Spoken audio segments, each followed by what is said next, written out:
So again, this is Tax and Business Basics for Small Business. What we're going to cover today from the Idaho State Tax Commission standpoint is things you need to do as far as registering your business, what permits you may need and how to get those, what to do when you start selling products. You'll need to know the difference between employees and independent contractors, and Luis will go over that some too. We'll talk a little bit about tax withholding. We'll talk about income tax and forms for employers that you need to be aware of. And we're going to do a little bit of discussion about what you have as far as electronic access on how to file and how to make payments and that kind of thing. Okay. So the first thing, starting your business. If you haven't done so already, one of the first things you want to do is register the name of your business with the Secretary of State. You'll do that at business.idaho.gov/register-a-business. It does cost to register your business. It varies. I think it was between $20 to $100 depending on what type of business it is. But it's a good idea to get that done. That way somebody can't steal your name. The second thing you're going to want to do is start applying for your permits. And you will do that at tax.idaho.gov and /IBR. That IBR is Idaho. It's IBR. My brain is blank. I get to it here in a couple of slides. Once you have your permits or your account numbers, you can go ahead and create an account on TAP at idahotap.gentax.com/tap. I'll show you an easier way to get to that too in just a minute. And while you're waiting for 2 and 3, you can go ahead and get an EIN from the IRS. Now, EINs aren't required unless you have employees. But if you don't have one, you're going to need to use your Social Security number for business purposes. And I know a lot of people don't want to do that. The nice thing is that EINs are free. They're easy to get, so we recommend getting one even if you don't need it right away. And just also a side note, sometimes banks require an EIN to open up a business account. And then you kind of want to get a website started. It's kind of the reality now is a lot of people, when they're looking for something, the first thing they're going to do is look at your website. And if you don't have one, well, they're going to kind of go with places that they can actually look up stuff. And then open up a business bank account. You want to get 2 and 3 started early, especially 2 because it does take some time. And then 3, you might as well get that started as soon as you get your permit numbers. Okay. So if we're going to apply for our business permits, we need to know where to do that. So where do you get these Idaho accounts? That's a fantastic question, Steve. We're going to go to tax.idaho.gov. This is our shiny new website. It's been cleaned up. It's been streamlined. It's really easy to find stuff in here now. So if you go to tax.idaho.gov, right in the center, because we're talking about businesses, you're going to see where it says apply for business permits. Just go ahead and click on it. Once you've done that, it's going to take you to this window. And this is the link where we can actually either do the Idaho Business Registration, IBR. I don't know why I couldn't remember that 30 seconds ago. We can do this electronically, or you can actually print out the forms, fill them out manually, and then mail it back in. If you decide to print out and mail the PDF back in, it will take longer. Okay. But this page just tells you everything that's going on, gives you a rundown of the stuff that you're going to need to know.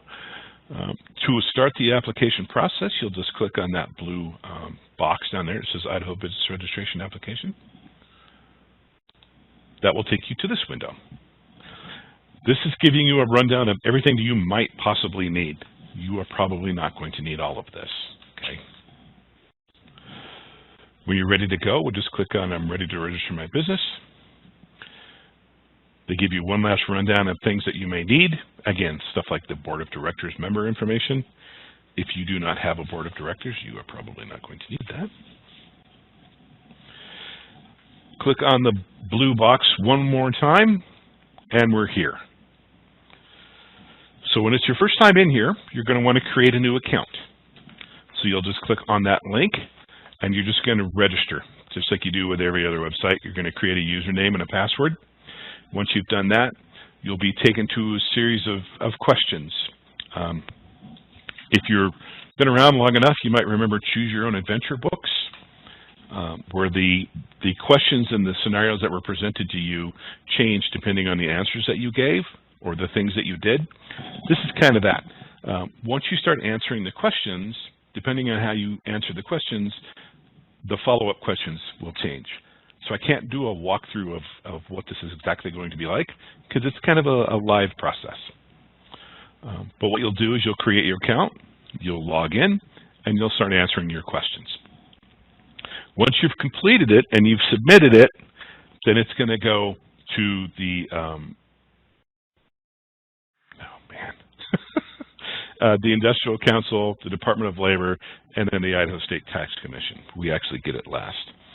Now, something to note, if you've completed it and you've submitted it, and then you want to go back and say, oh, you know, we didn't have employees, but now we're going to, so I need to go in and change my answers.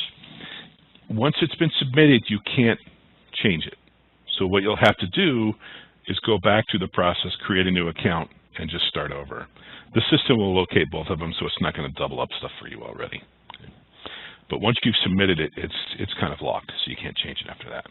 But if you do want to go in and check to see what your answers were, you can just log in and see what you actually submitted. Or if you haven't finished it yet, you'll be able to finish it there. So that's how you're going to get your permits or get your accounts.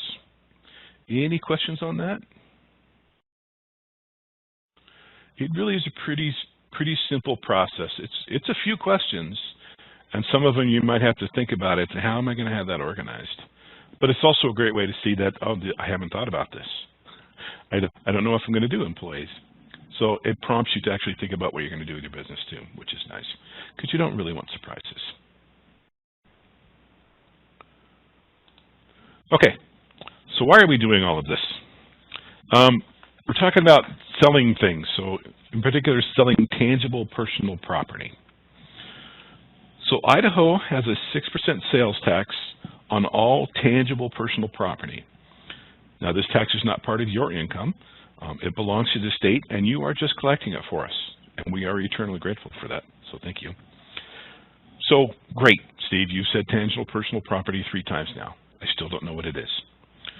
Tangible personal property is pretty much anything that you can touch, you can pick up, carry, eat, or otherwise handle that's not including real property. So generally speaking, things like services and labor, which is a service, are not taxable in Idaho. But the brake pads are, because those are something you can pick up and carry, so those are tangible personal property. And tangible personal property has a 6% sales tax on it. So that's why I said tangible personal property 23 times. So who needs a seller's permit? If you have any sale of tangible personal property in the state of Idaho, you're required to collect sales tax for that, unless there's an exemption. So if you're required to collect sales tax, that means you need to have the permit numbers. So there are a lot of exceptions. We're going to cover some of the more common ones here. Let's start with this one. This is fairly common because we live right next to Oregon. We're talking about shipped goods to another state. So in these 2 scenarios, we're going to charge Idaho sales tax if the buyer arranges shipping or they pick up the goods. Okay? Then we're going to charge them sales tax for Idaho. We're not going to charge Idaho sales tax on goods that were delivered to another state, either by your company vehicle or by a common carrier. So what's the key differentiation here? Well, the key difference is where the customer takes possession of that product. If you deliver it or arrange shipping to another state, you still have possession of it until it reaches the final destination. And then the transfer of the property takes place. So no Idaho sales tax is due because the transfer of the property took place in Oregon or Washington. Now, if the buyer comes to Idaho to pick up the goods, or they arrange for the shipping, then they've taken possession of the goods in Idaho, and so that transaction is taxable in Idaho. And then Idaho doesn't exempt buyers from a non-taxing state. If they do buy products in Idaho and take possession of them in Idaho, they're subject to Idaho sales tax.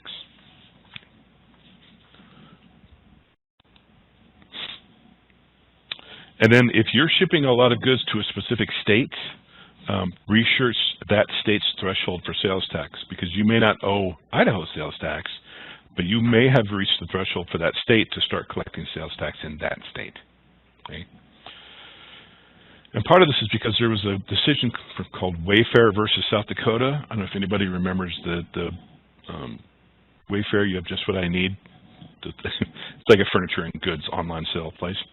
That decision several years ago allowed states to collect sales tax for items that were shipped into their states. But the fun part is that each state has different requirements.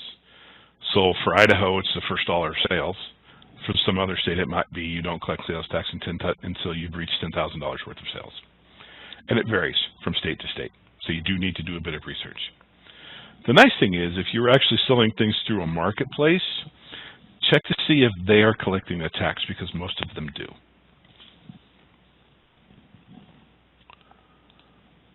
So let's start talking about documentation, in particular invoices and receipts. There's some things you need to be aware of on your invoices and your receipts. Sales tax has to be a separate line item. Includes tax isn't acceptable, and you can't, as a retailer, advertise that you're going to pay tax for a customer or advertise that there's no sales tax. And the reason we do this is because it's protecting you. You need to be able to document the amount of sales tax that you collected. And if you did these things, then you wouldn't be able to say, I collected $30 in sales tax. Because we're going to ask for that. You know, how much did you have in sales tax? And if your numbers don't make sense, then we're going to start asking questions. So if you have the invoices and the receipts, then it's not a big deal. When people start asking questions is when you don't have the answers. And then everybody starts to get panicky. So to avoid that, just make sure you're keeping the receipts and you're documenting what you're doing. So this is just going to be a sample invoice to walk through what I'm talking about. It could just as easily be on a receipt. What we have here is a brake job from Awesome Auto Repair. And you're going to notice a few things here. You're going to see that there's a set of 2 brake pads for $50 a piece for a total of $100. And you'll see in that taxable column there's a T, which means this was taxable. You'll also see that there were 2 brake shoes done for $100 a piece for a total of $200, and that was also taxable. And that's because brake pads and brake shoes are something that you can pick up, you can carry, you can handle, which makes them tangible personal property, which makes them taxable. The third part of this is labor. And it's just $100 for the brake job. Pretty cheap. But you'll notice the labor itself is a service. And in Idaho, services are not typically taxable. So the way they have this broken out, the total job was $400, but only $300 of it was taxable. So 300 times 6% is $18. So your total due is $418. Now, if they had lumped this whole thing together as just a brake job at $400, then the whole thing would have been taxable. So they would have ended up collecting tax on $400 instead of $300. That's why it's good to actually break it out. Any questions on that?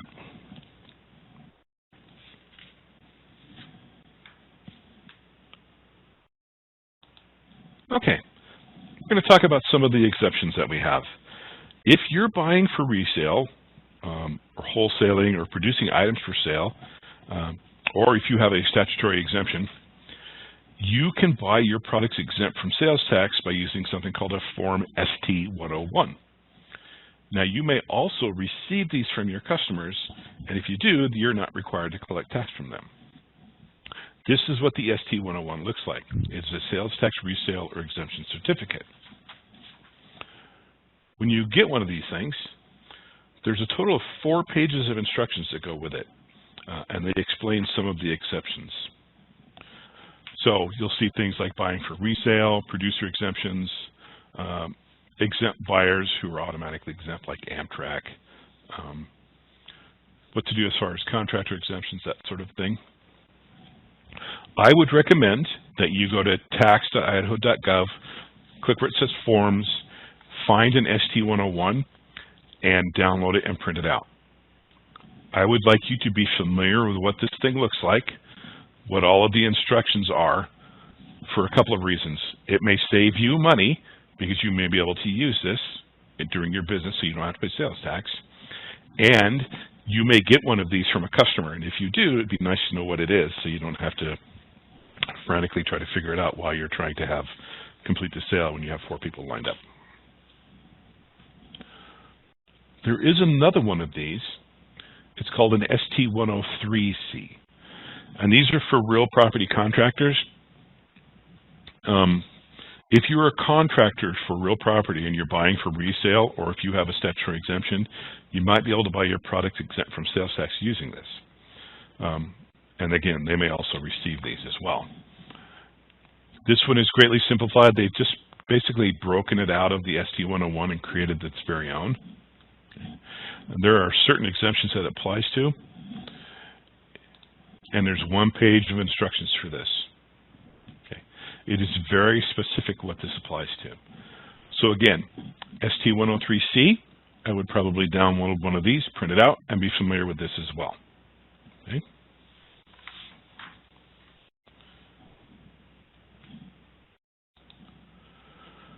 So back to the ST101, because that one is more likely. How to fill one of these things out. For most buyers, you're going to fall into one of the first 2 categories on the page. You only need to fill out 1 section, so even if you have a seller's permit and you're a producer, you don't need to fill out sections 1 and 2, just pick one. Now for this, if you're buying things for resale, you'll select that first section.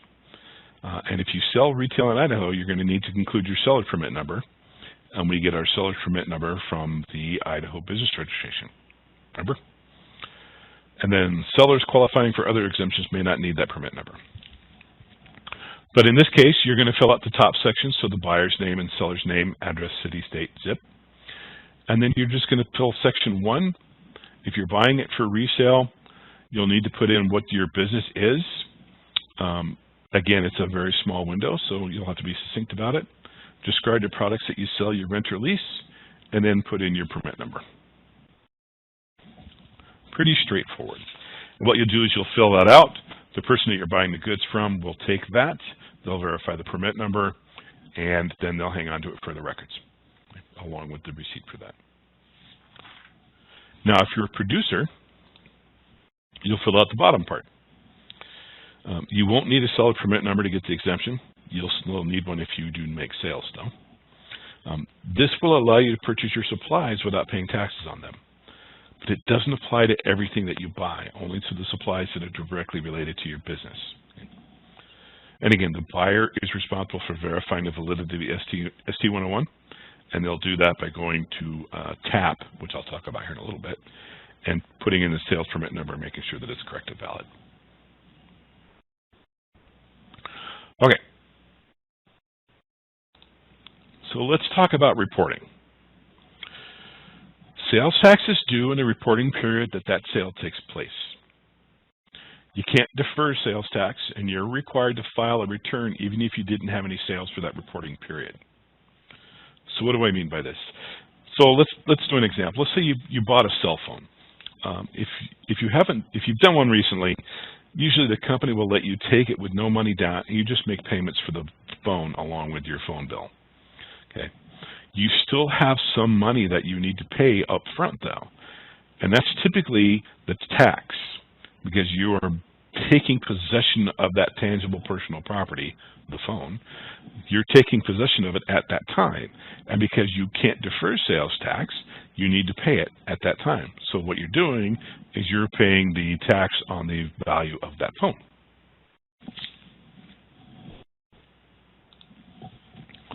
So for reporting sales and use tax, typically this is going to be a Form 850. This is not something that you're going to go find and go download or create on your own. These are something that we mail to you. Once you get your permit numbers, you'll start getting these forms. So there's a lot going on in this form. First of all, it's going to tell you what form it is. It's Form 850. It's for the Idaho sales and use tax return. It has your permit number on there. It has what reporting period this is for. So this was for the month of September. So this particular person files monthly. It also tells you when it is due. In this case, it's due on October 21st.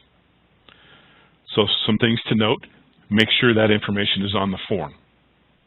The due date If you are mailing this in, as long as it is postmarked by the due date, you'll be fine. The other thing I want to note is these numbers across the bottom that look like numbers off a check. It's because that's kind of what they are. These are the account numbers and routing numbers, so that when this comes in, we know where it is supposed to go, so it doesn't get lost. So if you have a form that doesn't have this information on it, and you send it to us, that money is not going to go where it is supposed to go. So you'll end up getting a call from us because we don't know where this came from. So how do we fill this thing out? As far as forms go, it's pretty simple. This is the part that we're going to do, and I'm just going to walk through this piece by piece. The first thing we're going to do is our total sales. In this case, for that particular period of September of 2023, we did $1,025 in total sales. And you can get this from your accounting software. You can get this from just your ledger, depending on how you do it. I think probably most people have accounting software now. Makes life pretty easy. The next thing are going to be non-taxable sales. Okay. So non-taxable sales would be sales where somebody gave you an ST-101. So somebody came in to buy something from you and said, hey, I'm going to use this in my business. Here's an ST-101 because I have a producer exemption. And so I don't have to pay sales tax on this because I'm going to use it in my production. Great, thank you. So this is where you would back that sale out because you didn't collect sales tax for it, so you should be able to take that out of your total sales. So what we'll do is we will take our total sales, remove our non-taxable sales, and that'll give us our net taxable sales. Okay? In this case, it's $975. The next thing are things that are subject to use tax. Now, use tax could be a whole webinar on its own. To break it down into a very basic fundamental thing, sales and use tax is something that you should have paid sales tax on, but you did not. So in this case, we bought a magazine subscription for the business for $25. We did not pay sales tax on that, and we should have because it's tangible personal property. So this is where we will put it in here. Okay. So this will give us our new total taxable, which is $1,000 for that month.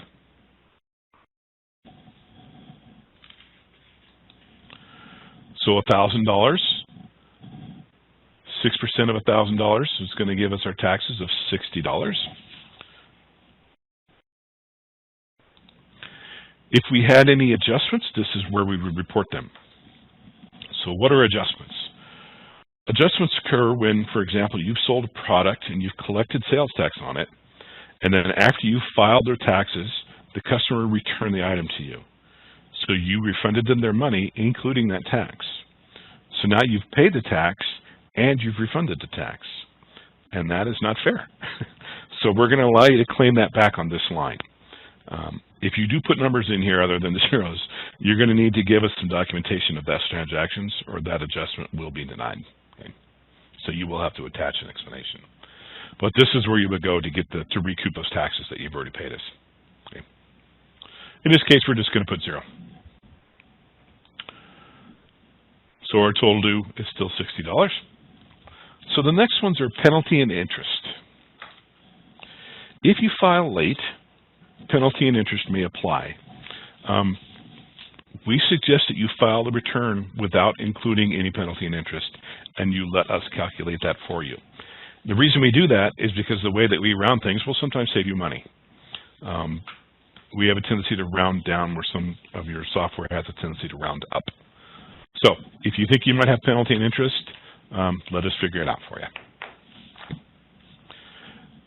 And then this is going to give us our new total, so $60. So this is what we're going to actually remit back to the state along with the $60. So you'll send the form and then the actual taxes. And then remember, these are sales taxes that you've already collected from the customers. So it's not money that we pulled out of your profit or anything. Any questions on that? Sorry, somebody's calling me. Okay. You're a quiet bunch. Okay, let's talk about becoming an employer. A lot of people start businesses and they're just kind of a self-employed thing. And that's great. But then, you know what? This was a great idea. Business has taken off and I need to hire some people. Well, first of all, fantastic. But there are some things you need to be aware of. If you're hiring people, you need to make sure you know the difference between an employee and an independent contractor, because there are differences. You may be tempted to classify your employees as independent contractors. Because be aware that the IRS has guidelines for who's an employee and who's a contractor. In most cases, you're going to have employees, which means that you will need to withhold taxes for them. If you have just independent contractors, you don't have to withhold taxes. That's why some people try to get away with that. So these are just some of the criteria.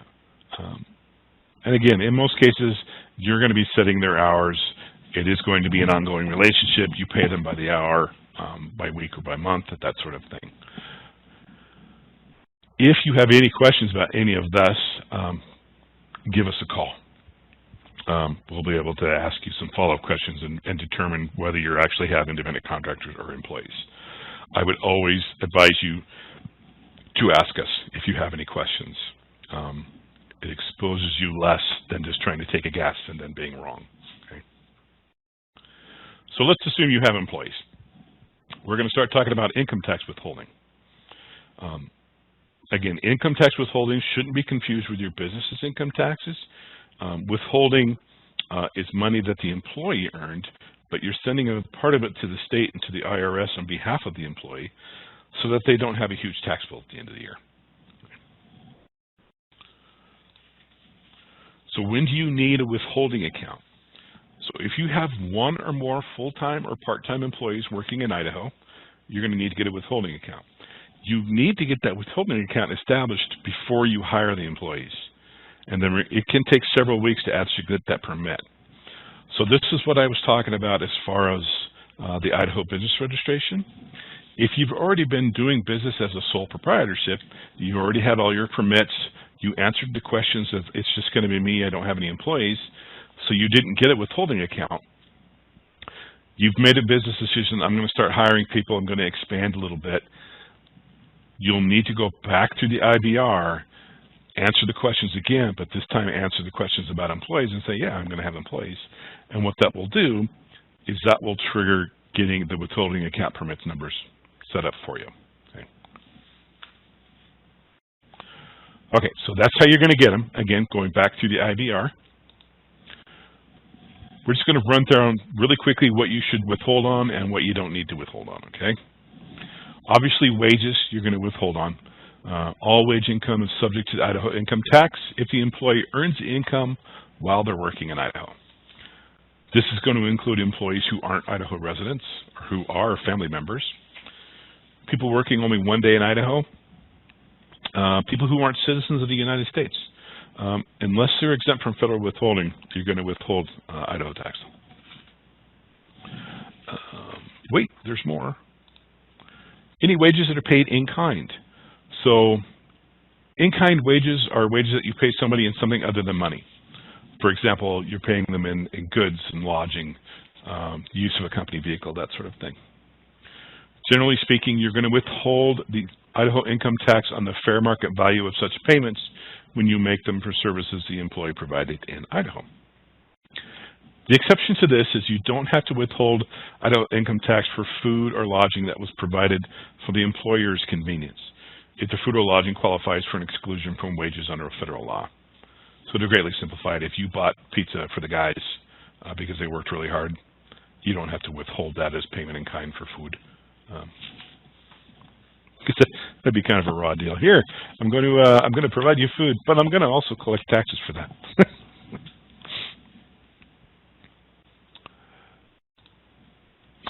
You also need to withhold on supplemental wages. Supplemental wages, things like bonuses, commissions, severance pay, awards or prizes that somebody has earned, payments for accumulated sick leave, that sort of thing. You do need to withhold on the value of those. You don't have to withhold If the employee isn't a resident of Idaho and they've earned less than $1,000 in a calendar year, or if you've employed agricultural laborers who've earned less than $1,000 in a calendar year, or if the employee is exempt from federal withholding. You still need to have the withholding account, and you still need to report your payroll, but you may not have to withhold if these three bullets.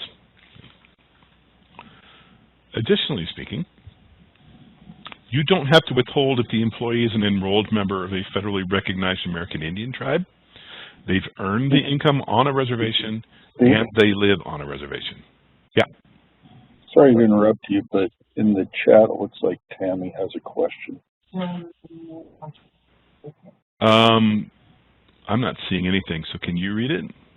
It says, anyone else trying to ask questions? I think Steve has us muted. I don't see it in yet. So I don't see any questions in the. Can everybody see? There's not a question. That was the. I guess that was the question. I think Steve has us muted.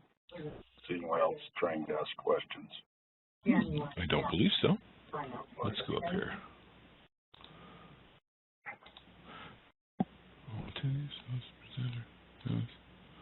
It's in the chat box. Yeah, I'm not seeing anything in there. I don't see anything in my chat box. Tammy, can you try asking a question in the chat again? You are muted as far as phone, but if you can type your question in the chat box. See the words for mail delayed, but I'll let them know, okay? All right.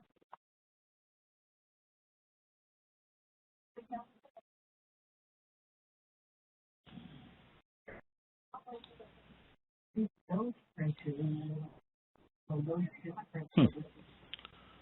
So I can reprint those. Yeah, it's not actually populating for me, so Mark, if you could keep an eye on that. Okay, you don't see the chat box at all? I don't. I mean, I see the chat box, but I don't have anything in there. Yes, you want to enter your questions in the chat box and make sure that where it says send to, make sure it's selected all attendees so we can all see that. Okay.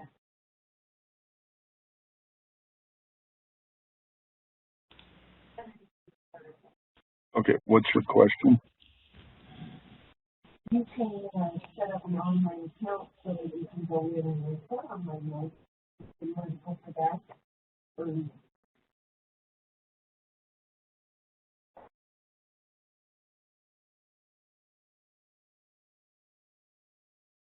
yeah,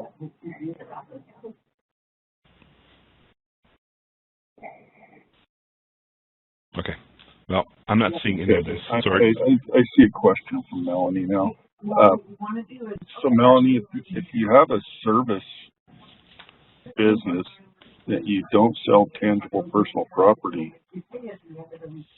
and you're not collecting, you're not required to collect sales tax, you wouldn't have the seller's permit, you wouldn't receive that form. So file the return and stay away from make pay.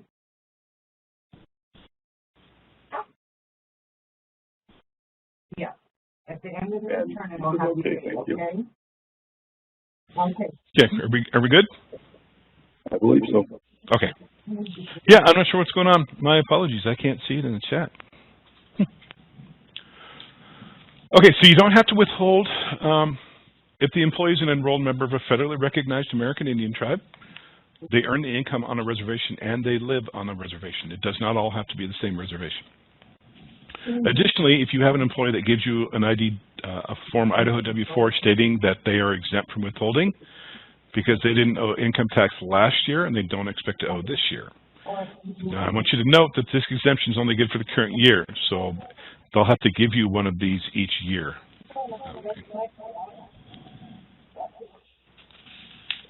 Okay. So, if you have employees, you need to make sure that you report all hires to the Idaho Department of Labor within 20 days of hiring. You'll need to do that at labor.idaho.gov, and you'll just go where it says report new hires. And some of the things you'll have to do, you'll have to fill out I-9s. Information about that can be found on the uscis.gov. The I-9 is just a form required to show that the employee is legally allowed to work in the United States. I think we started that 30 years ago, something like that. You'll also have W-4s that they need to fill out. The days of one single W-4 for federal and state are over. We have one for state and one for federal. And tax withholding is based on these W-4s. Because the state and the IRS have their own, the numbers will likely be different, so you'll need to make sure that they are following the instructions. Filling these out incorrectly can result in too little being withheld, and then the employee has a large amount of taxes that they owe on April 15th. And as someone where this has happened to, that is not fun at all. Because all of a sudden you have $5,000 you have to come up with. Like, wait, what? Where did that come from? So there's a couple of places to get W-4s. For the IRS, if you go to irs.gov, look on forms and instructions, it's the W-4, it's right at the top. It's one of the most common ones. So Steve, can I interrupt you one more time? Yeah, go ahead. I have another question in chat, and I think I may have misunderstood Tammy's question. She's asking about short-term rentals. And okay. Short-term rentals are subject to sales tax and travel and convention tax and possibly auditorium tax, and you would get permits for all of those when you do the Idaho business registration application. Now, if you have short-term rentals, you're going to collect the 6% sales tax and the 2% short-term rentals tax on those, and those would go on your Form 850 as sales. Does that make more sense, Tammy?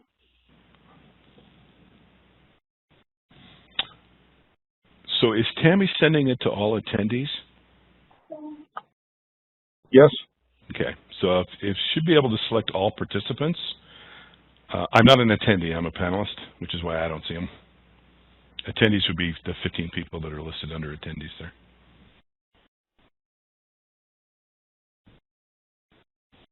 So on the send to, there should be one that says everyone or all participants. Okay. Okay.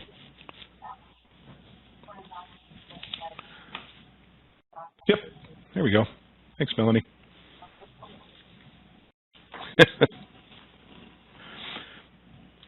Okay, so there's someplace else to get W-4s as well. So this is for the IRS. For Idaho, we're going to go back to tax.idaho.gov, and we're going to go into, instead of in business like we were before, we're going to go individual, and then we're going to update your W-4. And so if you click there, we have the Form ID W-4. And there's also, we've also linked to the federal form right here too. So you should be able to get both of them right there. Okay. And again, this may change periodically just because these are live documents. But right now, this is where they are. If all else fails, go back here, click on the little magnifying glass, and just do a search for W-4. Okay. For the Idaho W-4, this is what it looks like. This is the part that the employee should be giving you for your records. It isn't sent to the state or to the IRS, really. You're just going to use it when you're preparing your payroll to know how much to withhold. And then you're going to keep this for your records. The instructions start at the top of this page and then go to the back. So make sure that they start at the beginning. Again, we don't want to have them do this wrong and then think that they're saving themselves a bunch of money by claiming that they're married and they have 27 kids when they're single and they don't have any kids. Because when they file their taxes and they put in the real numbers, all of the withholding that they should have been taken out wasn't, and they're still going to owe it. Okay? So that's the W-4. There's a couple other forms you need to be aware of. There's the 910, which is a payment voucher. And the due date on these varies depending on what kind of schedule you're on. Monthly filers, typically it's due the 20th of the following month. For quarterly filers, it's due on the last day of the following month. And then even if you didn't have any withholding, you still need to file your 910 showing $0 by the due date. Okay. And then depending on your volume, you may be required to file more or less frequently than monthly or quarterly. The nice thing is that the form will actually show you what it is that you should be doing. Okay. Speaking of form, this is what the 910 looks like. It is very similar to the 850 that we just looked at, but this one is the Idaho withholding payment. We have the permit number. Now that permit number may be the same. If you did your withholding permit and your sales permit all at the same time, it may be the same number. If you did them at different times, they may be different. Okay. But we have the form that it is, the permit number, what period it is for, when it is due, the routing numbers again, and the payment amount. Okay. So we're just going to walk through these. That's your permit number right there. This is the reporting period. This is when it's due. This is the payment amount. So in the payment amount, it is a lump sum. It is not for individual people. You don't do one of these for each individual employee. You do them all together in one thing. We don't keep track of each individual payment. And then these are all the routing numbers.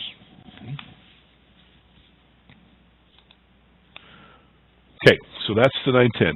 967 is the other form you need to be aware of. This is the withholding report reconciliation report. It is due on January 31st.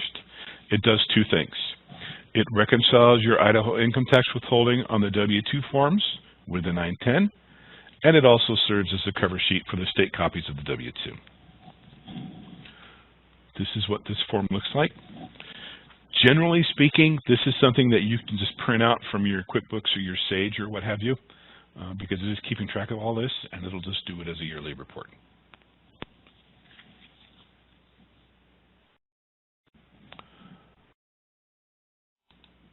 And then this is the W-2.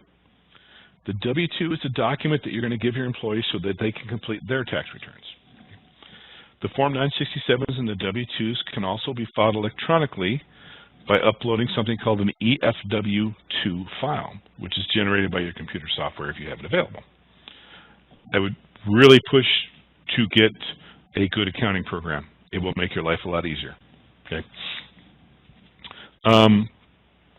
And also note, if you have more than 50 employees, you're required to file electronically, both with us and with the IRS. Okay, so just keep that in mind. And then just the highlighted portions are what the state is looking at. So a quick summary of this.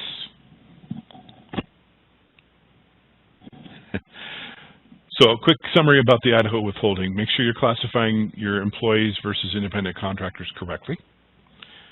Make sure you report your employment to the Idaho Department of Labor. Make sure you have withholding accounts and you get those to the IBR.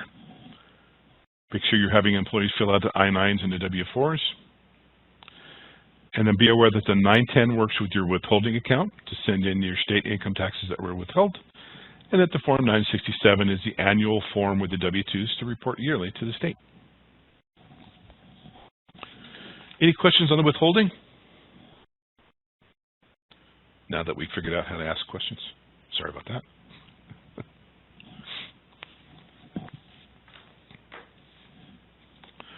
Okay, let's talk about e-filing. You can file your form, your 850s, your 910s, your 967s electronically free of charge. Employers with 50 or more employees working in Idaho have to submit these W-2s and 967 electronically. You can't actually file your individual and business income taxes electronically using TAP, but you can do a lot in TAP. And this is what we're talking about, TAP. So, reporting your taxes online.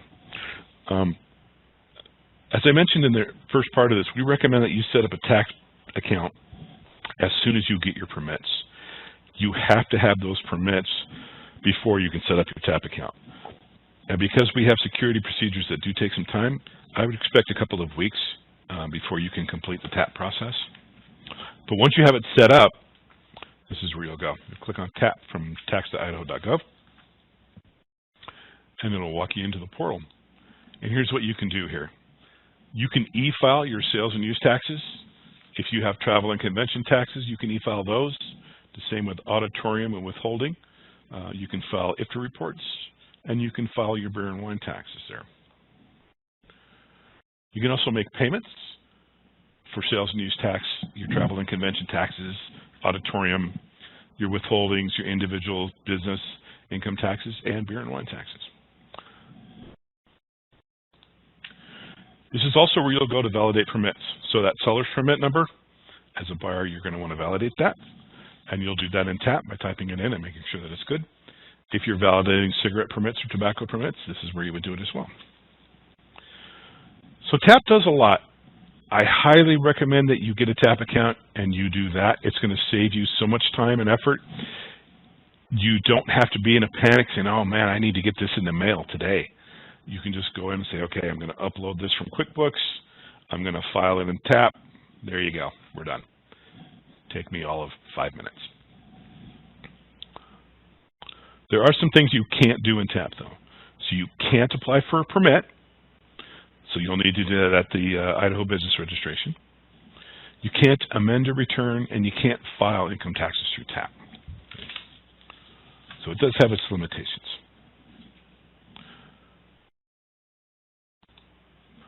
Okay, income taxes. So far, we have discussed topics that relate mostly to Idaho, so the Idaho State Tax Commission. And so questions about those topics should be directed towards us. And I'm going to have contact information on my last slide about how to get a hold of us. There are a few items, though, that are important to business owners that are from the IRS, so I just want to touch on these just so that you're aware of them, okay? The first one as a business owner is self-employment tax. A self-employment tax includes FICA, Social Security, and Medicare, and you have to pay this on your own if you're self-employed. Even if you're starting a business as a side business, this amount needs to be paid. Normally, when you are employed by somebody else, then usually these taxes are split between the employer and the employee. That's why you see these on your pay stub. But if you're self-employed, then you'll need to pay the full percent. And it's recommended that you set aside 15.3% of your net profit, not your sales, but your profit, to make sure that you have enough money to cover this. And this is often paid quarterly along with your federal estimated taxes. And this is not through us. This is through the IRS. So don't be mad at us. If you have questions about this, talk to the IRS about it. Okay. This is just reiterating this again, what the self-employment tax is. I know some people are kind of shocked by that, so we just want to make sure that that you're aware that this exists. But there's also deductions. So deductible business expenses. So the IRS states that many of your expenses for running your business can be deductible. However, that they must be incurred with a connection with your trade, your business, or profession. They have to be ordinary and necessary, and they must not be lavish or extravagant under the circumstances. So if you have a cupcake delivery business, and you're like, you know what would be cool? If we delivered our cupcakes in a Lamborghini, they would remember that. So you want to buy a Lamborghini to be a delivery vehicle. You're like, you know what? This can be a deductible business expense. Well, that might be considered lavish or extravagant under the circumstances. So you may not be able to do that, although it would be really cool.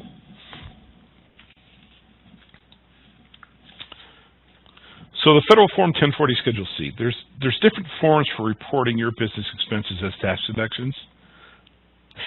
No, you probably wouldn't be able to get away with that in your landscaping business. So there's different forms, and it's important to do your research to know which form matches your business. For sole proprietors, they're going to report their taxes in their personal returns, while other business types will file a separate return. For sole proprietors, this is going to be done through 1040 Schedule C. That's what this looks like. If it's appropriate for your business, this is what Part 2 is. This is going to show you the different types of business expenses that you can report on that form. If you're using a different form, it's probably going to have a similar layout, but it'll probably have different line items. For more information about business expenses and deductions, I would talk to the IRS. You don't want to sleep on these. This is money for you. If you can use these, use them, right? If there's something in here that you can use in an exemption, you don't have to pay sales tax or pay your taxes because of it, use it.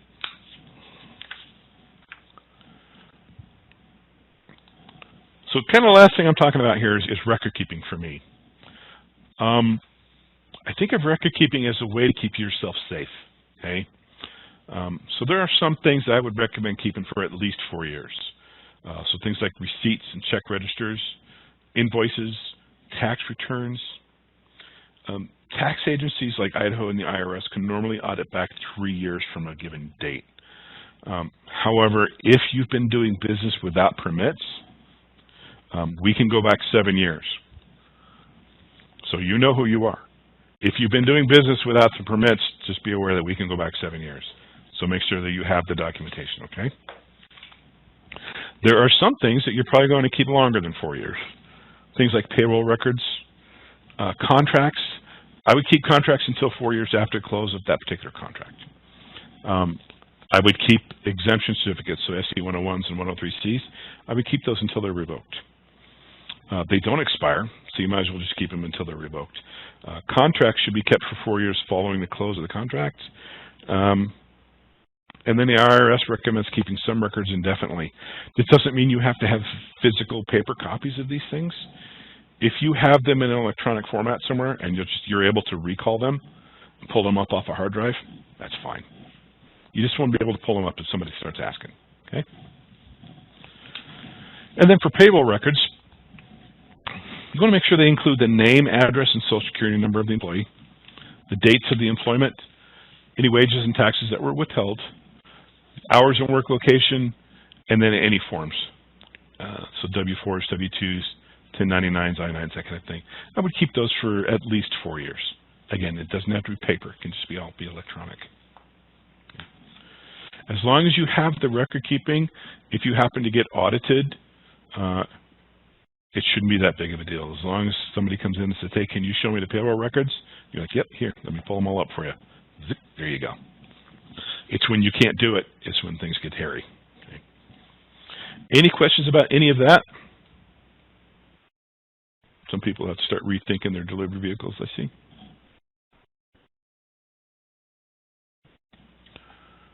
What's that? I'm going to be here the whole time. So if you do have questions, feel free to put them in chat, or you can email me again. We have a lot of ways to actually stay in touch with us. We are on Facebook, just like everybody else on the planet. We're on Twitter for some reason. Instagram, we're in LinkedIn, so if you were actually looking for a job, that's a good place to go. And then we're also on YouTube. I post a lot of videos on YouTube. This recording will actually go on YouTube when I get it done. We also post things like Tuesday Tax Facts. So if we have a common question that needs to be answered, like do I pay sales tax on propane, that's going to be posted on YouTube for us. Melanie said, hey, can you say again how to download the PowerPoints? Sure. That email that I sent you, either last night or today, depending on when you registered, and you clicked on the link to get in, when you clicked on the link in that email that took you to the WebEx page, scroll down a little bit, and there'll be the materials. You'll be able to download them there. If you can't get there, or you can't figure out how to do it, just email me at taxtraining@tax.idaho.gov, and I can send them to you in PDF format, okay? Yep. We also have a newsletter, tax.idaho.gov/getnews. But if you actually want to talk to a real live human being, like Mark, you can call us at Boise at 208-334-7660, or toll free at 1-800-972-7660. Our webpage is tax.idaho.gov. We've been there a few times. You can email us at taxrep@tax.idaho.gov. And we also have a fax machine, so 208-334-7846. Any questions for me? So let's do this. It is 1:27. Let's take 3 minutes. I know it's not a lot of time. We'll be at 1:30. We'll have Luis Estrada from the Industrial Commission. He'll walk through some things for you that you need to know. So yeah, 3 minutes. Let's be back here at 1:30, okay? Thanks. Steve. First and foremost, good afternoon, everybody. Hopefully everybody's doing well. My name is Luis Estrada. I work with the Idaho Industrial Commission. The Idaho Industrial Commission is the state agency in Idaho that administers Idaho's workers' compensation laws. And today we're going to talk a little bit about some facts for employers, specifically focused on the workers' compensation insurance law. With that being said, let's go ahead and get started. So this presentation will cover 4 sections. The first one being workers' compensation overview, brief overview of the Industrial Commission, workers' compensation insurance, and who needs workers' compensation coverage. The second section is your relevant law and compliance processes. We'll talk about the exclusive remedy, requirements for coverage, penalties, costs, and how to obtain coverage.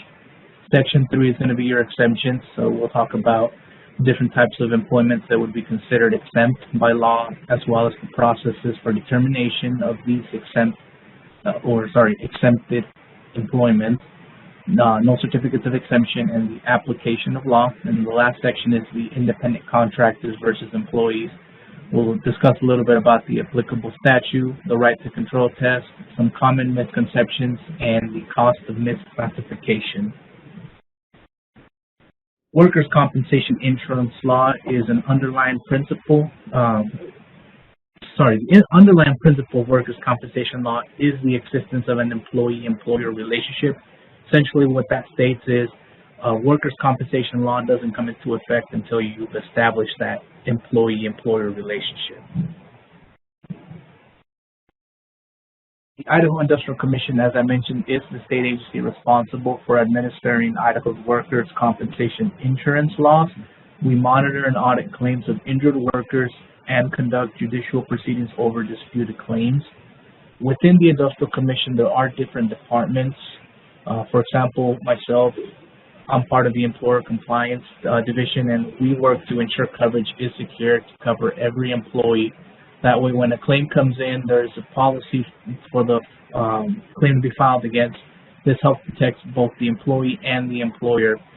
Aside from the Employer Compliance Division, you have our Rehab Division. They work with injured workers, as well as the employers of injured workers in the rehabilitation phase to try to be able to assist the employee in returning to work, normally in their time of injury, employment, and position.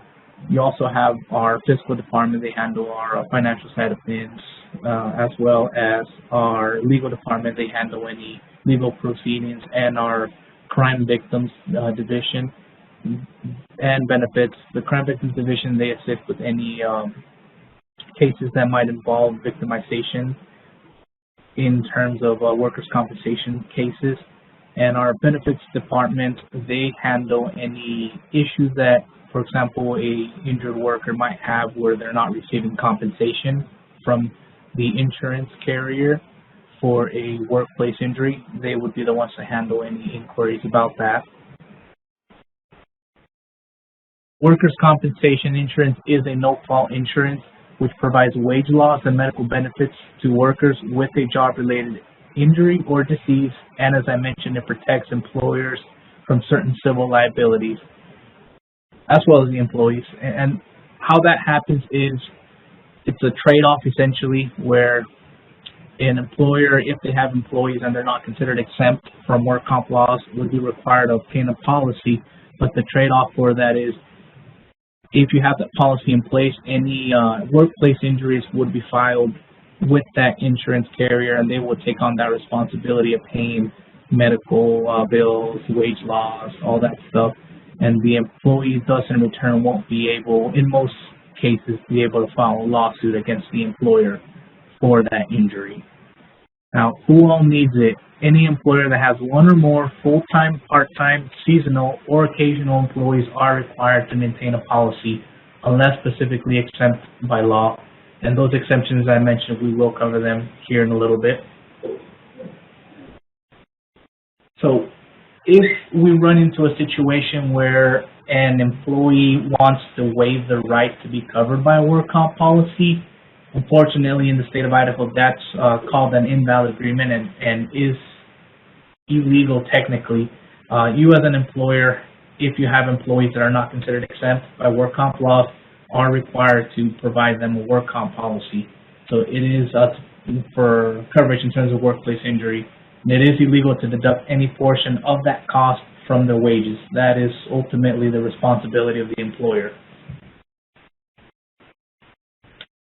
Workers' compensation laws, we have quite a big amount of them. However, the ones that are listed on here are the more commonly looked at or commonly dealt with.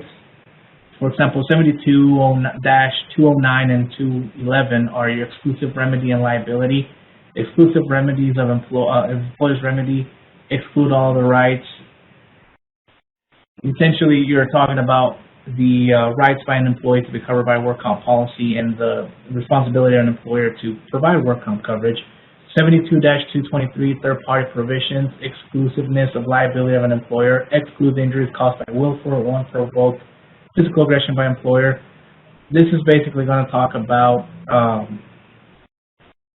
any injuries that happen. For example, if an employee is going to work or is on their way to work and gets in a car accident, the insurance carrier would normally pay that out because it is a work-related injury. They were in a situation that under normal circumstances, had they not been required to go to work, they wouldn't have been in that position to be in an accident. So thus it is a work-related injury accident. So the workers' compensation insurance carrier would normally pay out that cost.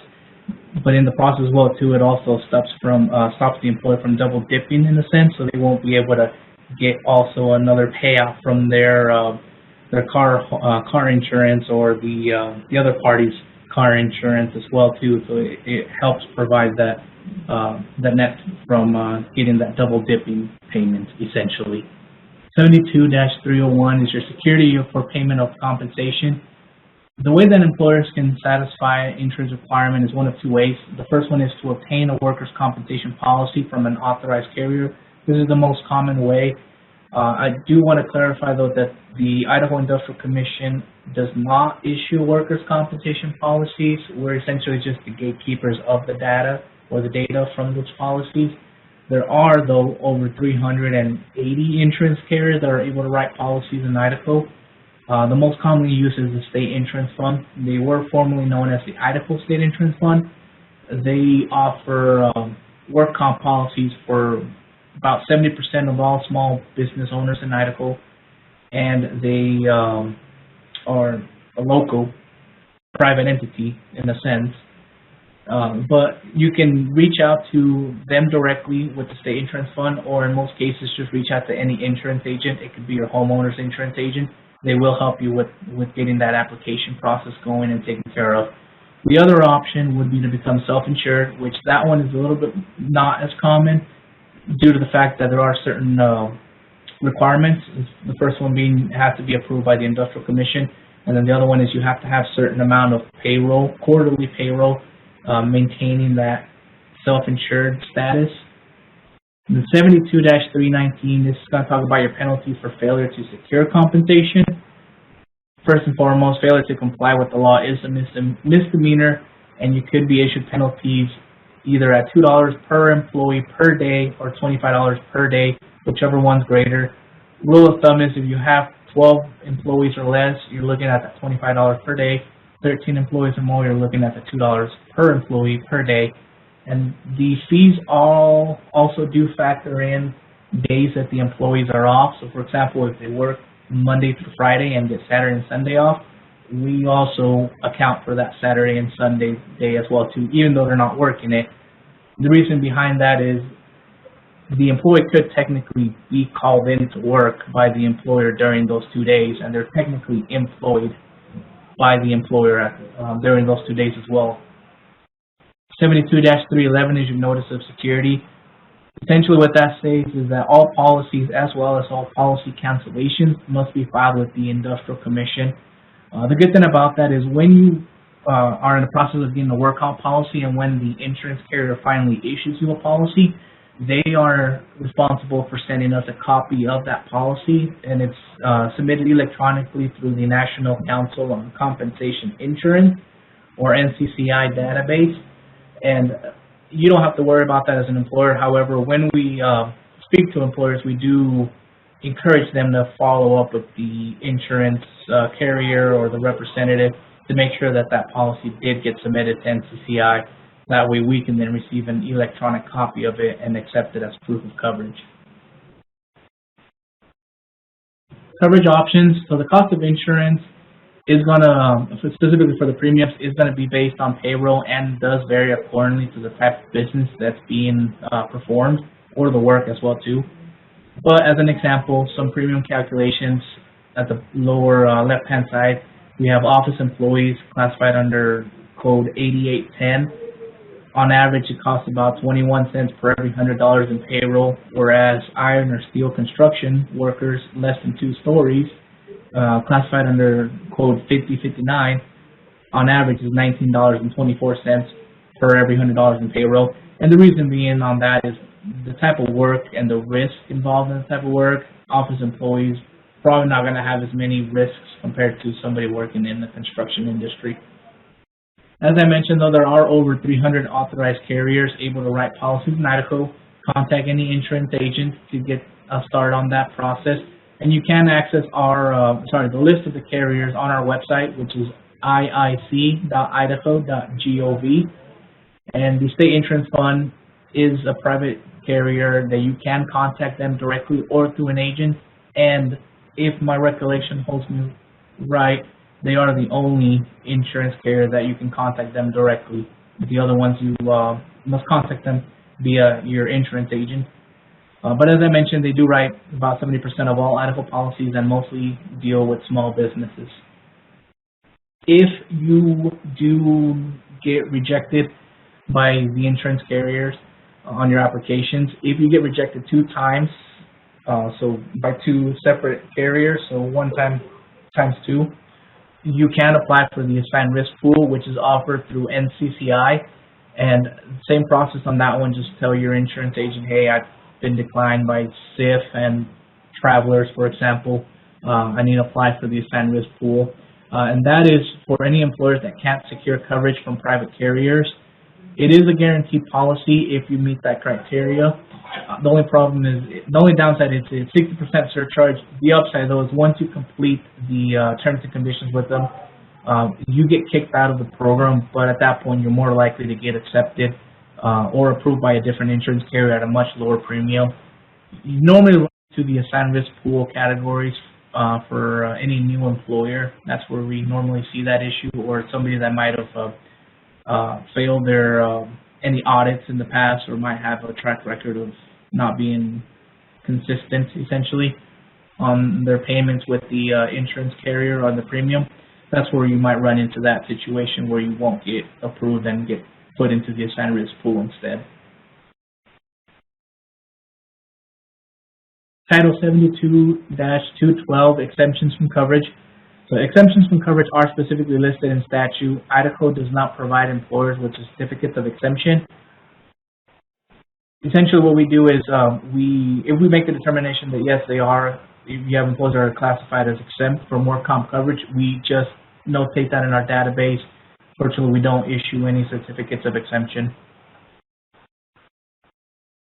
The exemptions are going to vary based on the structure of the business. For example, LLCs, any LLC member that is a working member and have legitimate ownership, can't be a member in name only, would be considered exempt. And the having legitimate ownership and not in name only is referring to, we need to be able to see something in writing, normally through the Secretary of State, saying that yes, this individual is an LLC member. And that leads to my other point. We really do encourage, when you do your Secretary of State filings, annual filings, that you include all your owners and corporate officers on those annual filings, even though you may not be required to. And the reason being is it makes it easier for other state agencies if we ever need to validate ownership, it makes it easier for us to do that since we have updated information at that point via the Secretary of State. Any partnerships, it's going to be the same thing. So working members of partnerships that must have legitimate ownership, cannot be a member in name only. Your sole proprietors, this is going to be your doing business as, your DBAs. Any sole proprietor as well as employment of certain family members that are living in the same household are considered exempt. Those family members would be the spouse, parents, grandparents, parents of the spouses, grandparents of spouse, kids from both the owner as well as the spouse's kids, their spouses, and grandchildren. Unfortunately, cousins, aunts, uncles, brothers, sisters will not be considered exempt, and the great-grandchildren, and going forward, they won't be considered exempt either. Now, the big key on that one is they do have to be living at home with the owner, the sole proprietor. However, with sole proprietors, if the family member falls under that list of exempt members and they aren't living at home, a certain form can be filled out, which would be the IC-52 form, which essentially that form, which is filled out with the Industrial Commission, is essentially electing on behalf of both the employee, the exempt employee, and the sole proprietor, the owner, that they are both exempt. They are both agreeing to have the employee exempt from work comp coverage. However, the only downside of that is if any injury happens, it places all the responsibility on the injured worker to be able to handle all the medical expenses due to that form and that agreement. Any single members LLCs that are taxed as sole proprietors have similar exemptions for family members as sole proprietors, which would be again spouse, children, grandchildren, and parents and grandparents, as long as they are living as well with the LLC member. And the LLC members, in this case with the single member LLC taxed as sole proprietorship, unfortunately that IC-52 form won't be applicable to them. The employee that is a family member has to be living at home with the LLC member. Any corporations, so any corporate officers that own at least 10% of the stock and also must be listed as a corporate officer, and if there's any board of directors, would have to be an acting director, would be considered exempt. And then the other exemptions are going to be your household domestic service. So for example, if you're providing care to an elderly person, all the work has to be done on that individual's premises. So for example, it can be you can be gardening for them, that's perfectly fine, but the work has to be done on the premises of the individual's residency, as well as you have to be paying, or they have to be paid out via a personal account of that individual that's being taken care of. Casual employment is going to be any employment that is not on a consistent basis, essentially. So, for example, if you have a small mom and pop restaurant that during the holidays likes to have their windows painted, little decals on there, they hire somebody to come in and paint those windows. It's not on a consistent basis, and the other thing is it cannot be directly related to the day-to-day operations of the business.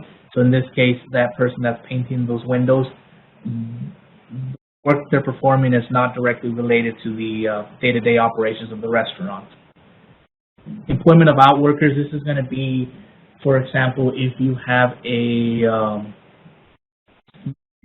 have a boutique shop and you sell homemade dresses. However, for 1 week you fall behind for making dresses or making merchandise. So you have all the supplies and you decide to outsource just for this one time the process of making those dresses to a seamstress. They take care of all that. They make the product for you. They return the finished product for you this one time, and you sell it for profit. That would be considered an employment of outworkers, where it's essentially a one-time perform the job for me and then finish the product and receive the finished product. Volunteers, ski patrols, officials of athletic contest, pretty self-explanatory on that. So now we get to independent contractor or employee and employee misclassification. So whether someone who works for you as an employer or an independent contractor is an important distinction, though it is quite tempting to save some money by classifying workers as independent contractors. Misclassification or misclassifying employees can have some serious financial and legal consequences. Please know the difference. The good thing is we get to know the difference. So independent contractor is normally a person who provides goods or services to another entity under terms specified in a contract in most cases. Generally speaking, independent contractors retain their control over their schedules, the number of hours they work, the jobs they accept, the job performance, and how the job is ultimately completed. Whereas employees normally work in a schedule that's required by their employer, as well as their performance is normally directly under the supervision of the employer. A lot of it comes down to who's controlling this worker's day or work day in this case. And if we run into a situation where we need to make that determination, the Idaho Industrial Commission performs what we call the right to control test, which essentially is a set of questions that we administer or ask the employer and or the worker in hopes that it helps us better understand what type of job is being performed, as well as who's controlling the workday for the worker, and to be able to help us make that determination on whether they're independent contractor or an employee. So a worker's status is determined based on a four main criteria commonly referred to as the right to control test. Considered collectively, these factors distinguish an employee from an independent contractor. The approach neither prioritizes criteria nor specifies the minimum number that must be met. Essentially what that's saying is that out of those four pillars for the right to control test, not one holds more bears more weight over the other. We apply them based off of each case by case.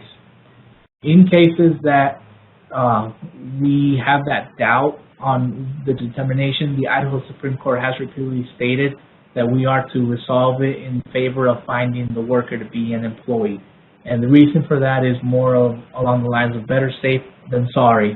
You know, better safe to get that policy, and if something happens, you're covered, the worker's covered, and it saves you financial headaches as well as possible legal headaches. The right to control test, as I mentioned, is made up of four pillars, and those four pillars are the direct evidence of right to control, your method of payment, furnishing major items of equipment, and the right to terminate relationship without liability. So the first section, the direct evidence of right to control, this is going to be questions asked solely focused on who's controlling the workday for this individual. You know, for example, who sets the hours, who sets the job site locations, when they can go to lunch, what days they have off, are they reporting back to the employer, are they providing day-to-day updates, any reports, do they have to attend trainings or mandatory meetings. Your second section, your method of payment, is going to be centered around how is the worker being compensated. For example, are they being compensated hourly, salary, or are they being paid for every job that they do, as in most commonly seen with independent contractors. You know, once that job's completed, they get paid, or maybe they get paid 50% halfway through the job, and the other 50% when the job is completed, as well as the frequency. You know, are they being compensated every week, every Friday, every other Friday, every 15 days, every month, as normally seen as in the employer-employer relationship, or as I mentioned, you know, when paid on every job, as well as how are they being paid. You know, for example, are they being paid business to business? Like in most cases with independent contractors, they have a business, so they're receiving payment essentially from one business to another, whereas an employee-employer relationship is normally a business-to-individual payment. Section 3, you're furnishing major items of equipment. Who's providing all the major tools or material for this worker to perform their job? And then the last one, the right to terminate relationship without liability. Can this individual or the business terminate the relationship without any liability or or a possible breach of contract. Here are some quick independent contractor facts. So the IRS Form 1099, we actually just got a new software and it's called IRIS, so my apologies if I say IRIS instead of IRS in the future. But the IRS 1099 form, reporting wages on 1099 form by itself is not considered independent contractor status by the Industrial Commission. That's where that right to control test comes into effect. Exemptions, as I mentioned, we don't issue certificates of exemption in Idaho, and they are listed under 72-212. Statutory employers, so if a general contractor hires a subcontractor who brings employees, if that subcontractor does not have a work comp policy in place and any of those employees get injured, the claim essentially goes on a chain of command at that point. So it goes up to the next person up, which would be the general contractor, and they may have to take on that responsibility of becoming a statutory employer and taking on that claim on their own insurance.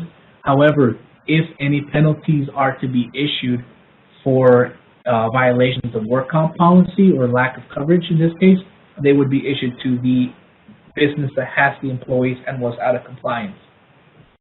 So statutory employers, as I mentioned, contractors may be liable for compensation to an employee of a contractor or subcontractor under him or her who has not complied with the law 72-216. And the cost of no insurance, as I mentioned, you could be issued penalties at a rate of either $25 per day or $2 per employee per day, depending on whichever is greater. But additionally to that, in Idaho, there is no public safety net for any injured employees of uninsured employers. Without insurance, the injured worker's recourse is against the uninsured employer personally. In other words, they will have to file, or they may have to file a lawsuit against you. And that's where that trade-off that I was mentioning earlier takes place, where, hey, I'll get that policy, they'll take that claim on for us, but you won't be able to sue us because we're already compensating, we're acting in good faith to make sure that you're covered. Last two slides are just going to be some examples of misclassifications. The first one is on the left-hand side is a small claim, specifically a foot crush. As an example, this one costs $8,738. For being unemployed insured, you're going to get a 10% penalty calculated at that $8,732, so for a total of $9,611. Whereas if you would have obtained a policy on the right-hand side, it would have cost you about $3,681. So it's a little bit of a difference. However, we see more of a bigger difference on larger claims, such as a knee strain. In this example, you're looking at $122,256. You tack on that 10% for being a 10% penalty for being uninsured. You're looking at $134,481. Whereas if you would have had the premium in place, it would cost you about $3,785. Pretty big difference on those larger claims. And with that being said, that's everything I have.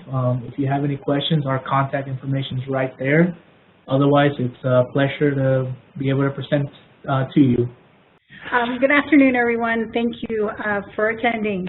I am Dawn Baltadonis. I am the local taxpayer advocate here in Idaho. I represent the Taxpayer Advocate Service, and I want to really discuss a little bit about us, who we are, what we do, and how we can help if you need our assistance with federal tax matters. I'll also cover some information about topics important to small businesses. I may repeat a bit of the information. My presentation is brand new, that you've already heard from Stephen and Luis, and may hear from Irene as well. But these are really important topics, so hopefully it'll be okay. Just more for emphasis. My hope is that you'll find enough useful information in our presentations that you'll save it in other presentations as resources as you begin or continue your small business. A little bit of, got to get the arrows straight. A little bit about our TAB's leadership. Erin Collins is our National Taxpayer Advocate. She was appointed as the third NTA in March 2020, right as we evacuated. Prior to that, she was the tax managing director in charge of KPMG's tax controversy services, where she practiced for 35 years before coming to TAS. She's handled all kinds of tax controversies at all levels of the IRS, so she's a wealth of knowledge and experience that she's brought to this position. So I have a slide on here that lists our local or the Idaho TAS office phone numbers, our intake line, our office fax number, because yes, we still use fax. My work line, that's 363-8838, in case you can't reach somebody at the 8900, and then my fax number. We're a small but mighty team here in Idaho, and we're growing. So I want you to have as much information as possible. So a little bit about who we are. So although TAS, the Taxpayer Advocate Service, is a part of the IRS, we are an independent organization within the IRS. Changes to the revenue laws in 1998 created the position of the National Taxpayer Advocate, and it strengthened the Taxpayer Advocate organization by making it independent within the IRS. TAS provides free service to all eligible taxpayers, including individuals, authorized representatives, businesses, exempt organizations. There are no income limitations for our assistance. There are no income limitations for eligibility either. I'll discuss what eligible really means and when to come to us in a few slides. So a little bit more about TAS. The IRC, Internal Revenue Code 7803, identified the required functions of the Office of the Taxpayer Advocate. They are to assist taxpayers in resolving problems with the IRS, identify areas in which taxpayers have problems in dealing with the IRS. To the extent possible, we propose changes on an annual basis to the administrative practices of the IRS to prevent problems, and identify those legislative changes, which we're doing like right now, which may be appropriate to mitigate or prevent such problems. We do this and we take our responsibilities very seriously, but I'll touch on things that we do called case advocacy, systemic advocacy, working directly with the IRS for administrative changes, and directly with Congress for legislative recommendations in our annual reports. TAS offices, by law, TAS is required to have at least one local taxpayer advocate in each state. We do have more than one LTA office in larger states, California, Texas, New York, Florida, because populations shift over time, different taxpayer issues emerge. So TAS periodically revisits geographic locations and allocation of staffing, but we're across the states in DC and Puerto Rico. A little bit more about what we do. We protect taxpayers' rights by striving to ensure that all taxpayers are treated fairly, that they know and understand their rights as outlined in the Taxpayer Bill of Rights. We help all taxpayers, again, not just individuals, where a system or procedure has either failed to operate as it was intended or efforts have failed to resolve the problem or dispute with the IRS. If you qualify for our help, your advocate is assigned and will be with you at every turn and do everything possible to assist you. And this is that case advocacy process. In future slides, I'll cover our self-help tools, go over the taxpayer rights, and again, explain when to come to us for assistance. Taxpayer Bill of Rights. The Internal Revenue Code, or IRC, provides those all taxpayer-specific rights. They group the rights into 10 fundamental rights. They're codified in the IRC 7803, and IRS employees are now also responsible for being familiar with and following these rights. The 10 rights are the right to be informed, the right to quality service, the right to pay no more than the correct amount of tax, the right to challenge the IRS's position and be heard, the right to appeal an IRS decision in an independent forum, the right to finality, the right to privacy, the right to confidentiality, the right to retain retain representation, and the right to a fair and just tax system. Each right is further defined. For example, my go-to example, taxpayers, the right to be informed states taxpayers have the right to know what you need to do to comply with tax laws. They're entitled to clear explanations of the laws and procedures in all forms, publications, instructions, notices, and correspondence.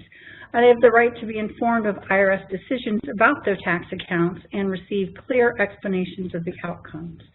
Really, the bottom line is know that you, your clients, if you're a practitioner, have rights when dealing with the IRS. And TAS constantly works and consistently works on behalf of taxpayers to ensure that those rights are respected. One way that we do this is through our reports to Congress. I'm not going to get super in-depth, but the NTA is statutorily required to submit 2 reports to Congress each year, an annual report due December 31st and an objectives report that's due in June. The NTA delivers these reports to the Senate Committee on Finance and the House Committee on Ways and Means with no review or comment from the IRS, from the Commissioner, Oversight Board, Secretary of Treasury, or anybody else. The most recent annual report to Congress, and sometimes you'll hear it as the ARC report, you can reach it at the ARC website, has just been published. I think it was on the 11th of January, so we're just starting to read through it and study it so that we can present parts of it to our congressional members. But it includes an analysis of the 10 most serious problems encountered by taxpayers, as well as the legislative and administrative recommendations for solving those problems, and a discussion of the year's 10 most frequently litigated federal tax issues. The latest report focuses, again, on the impact of the IRS processing and refund delays from the prior tax filing season. As part of the report, the 7th edition of the NTA, as we call it, Purple Book, contains 65 legislative recommendations designed to strengthen taxpayer rights and provide or improve tax administration. The other report, the objectives report due in June, describes the goals, activities planned by the Office of the Taxpayer Advocate for the upcoming fiscal year, identifies TAS's key objectives, and in light of the challenges taxpayers have been facing over the last 2 years, TAS has continued to place heavy emphasis on working with the IRS to improve the processing of tax returns and the increase of taxpayer service. So, along with the Idaho State Tax Commission, Industrial Commission, and Small Business Administration, I did want to provide some helpful information geared towards small businesses. TAS wants to reach out and help meet your filing requirements, to share resources for information and tax return preparation, and help you file accurate returns. Some information that every small business should know. Although this is a vast topic, I'm limiting my focus to key areas, again, that every small business should know, and to which we've seen small business owners fall victim to. Record keeping, the importance of proper record keeping, classification of workers, employee versus contractor. I'll chat a little bit about the properly classifying those that you hire to work for you. Paying taxes, specifically employment taxes. This is a huge area that can be the largest pitfall, one of the largest pitfalls for small business owners. There's some truths and myths on the topic of paying taxes that I'll discuss to help you avoid this pitfall. And then I'll also discuss considerations when selecting a tax professional. Excuse me. So which forms to file? There are different types of small businesses. I think Irene will get into this in more detail in her presentation, but the different forms are required to file different forms. Different types of businesses are required to file different forms with the IRS and responsible for paying different types of taxes. We have the sole proprietor, the partnership, the partner in a partnership on their individual income tax, the corporation, the C Corp or S Corp, and then S Corp's shareholder. All have to file and use these different forms and file different taxes and make different payments. The importance of good record keeping. As Steve mentioned, it can't be emphasized enough. As a small business, you may have many different types of returns that are due, many types of deductions based on your type of business. As a busy small business owner, putting a user-friendly, less time-consuming system in place sooner rather than later will save you time and money in the future. You may need to substantiate income and deductions, and good records can assist you in preparing financial records, keeping track of property, deductions, and so much more. Good records can also assist you in knowing exactly where to target funding and reducing expenditures to optimize your profits.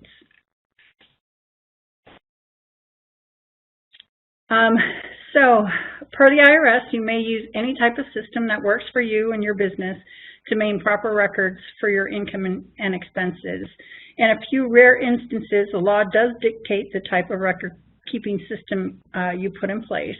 Consider utilizing resources such as all other small business owners, accountants, low-income taxpayer clinics, LITCs, if you qualify, for recommendations on specific systems. I think Irene has some resources there too. A good system for a small business will require little training and allow you to quickly scan, catalog expenses, receipts, in the proper categories. Many accounting firms may offer administrative assistance to train and make recommendations to office staff in small businesses. But again, consider the time or staffing you have to devote to this. A good system or hiring a service to compile records may save you time and money later. You may be a great carpenter, but maybe not such a great accountant. A good system and good accountant will still need oversight from you and assist you in understanding where your largest revenue streams and your largest expenses are coming from. This is a good way to know if a product or service is valuable and assist you in maximizing, again, your business potential. You should review income and expenditures routinely and reconcile any items necessary at that time. Don't wait for the tax time to do this because it'll take hours and hours. What type of records should be maintained? Purchases, sales, payroll, other transactions that you have in your business generate supporting documentation. These records contain items you must report in your books, and the supporting documentation should be maintained in an accurate, easy-to-access filing system that works for you and your business with the level of staffing that you have.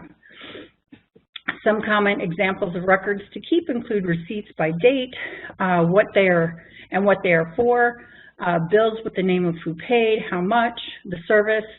Can also be used to verify mileage, canceled checks grouped with bills reimbursement if applicable, legal documents with descriptions, loan agreements with terms, logs or diaries, possibly medical and dental records, theft or loss documents, property records, employment documents, Schedule K-1s, and other applicable documents.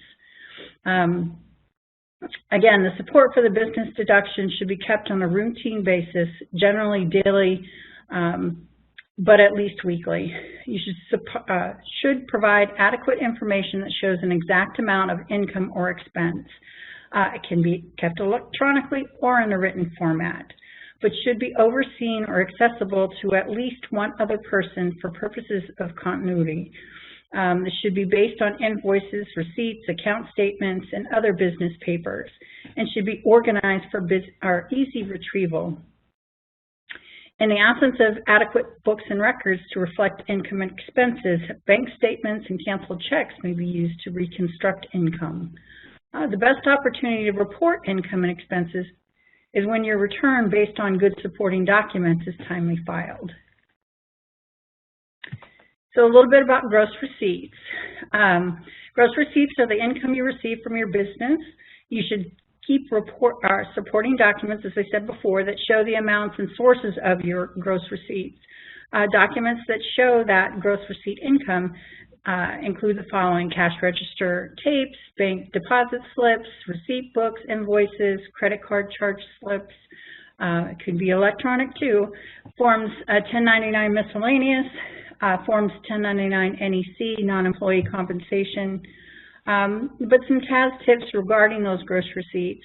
You keep them in a separate bank account from your personal bank account. Do not commingle business and personal funds. It is expected that you would pay yourself a salary. Consider writing a check to pay yourself and then deposit it into your personal account to keep those accurate records.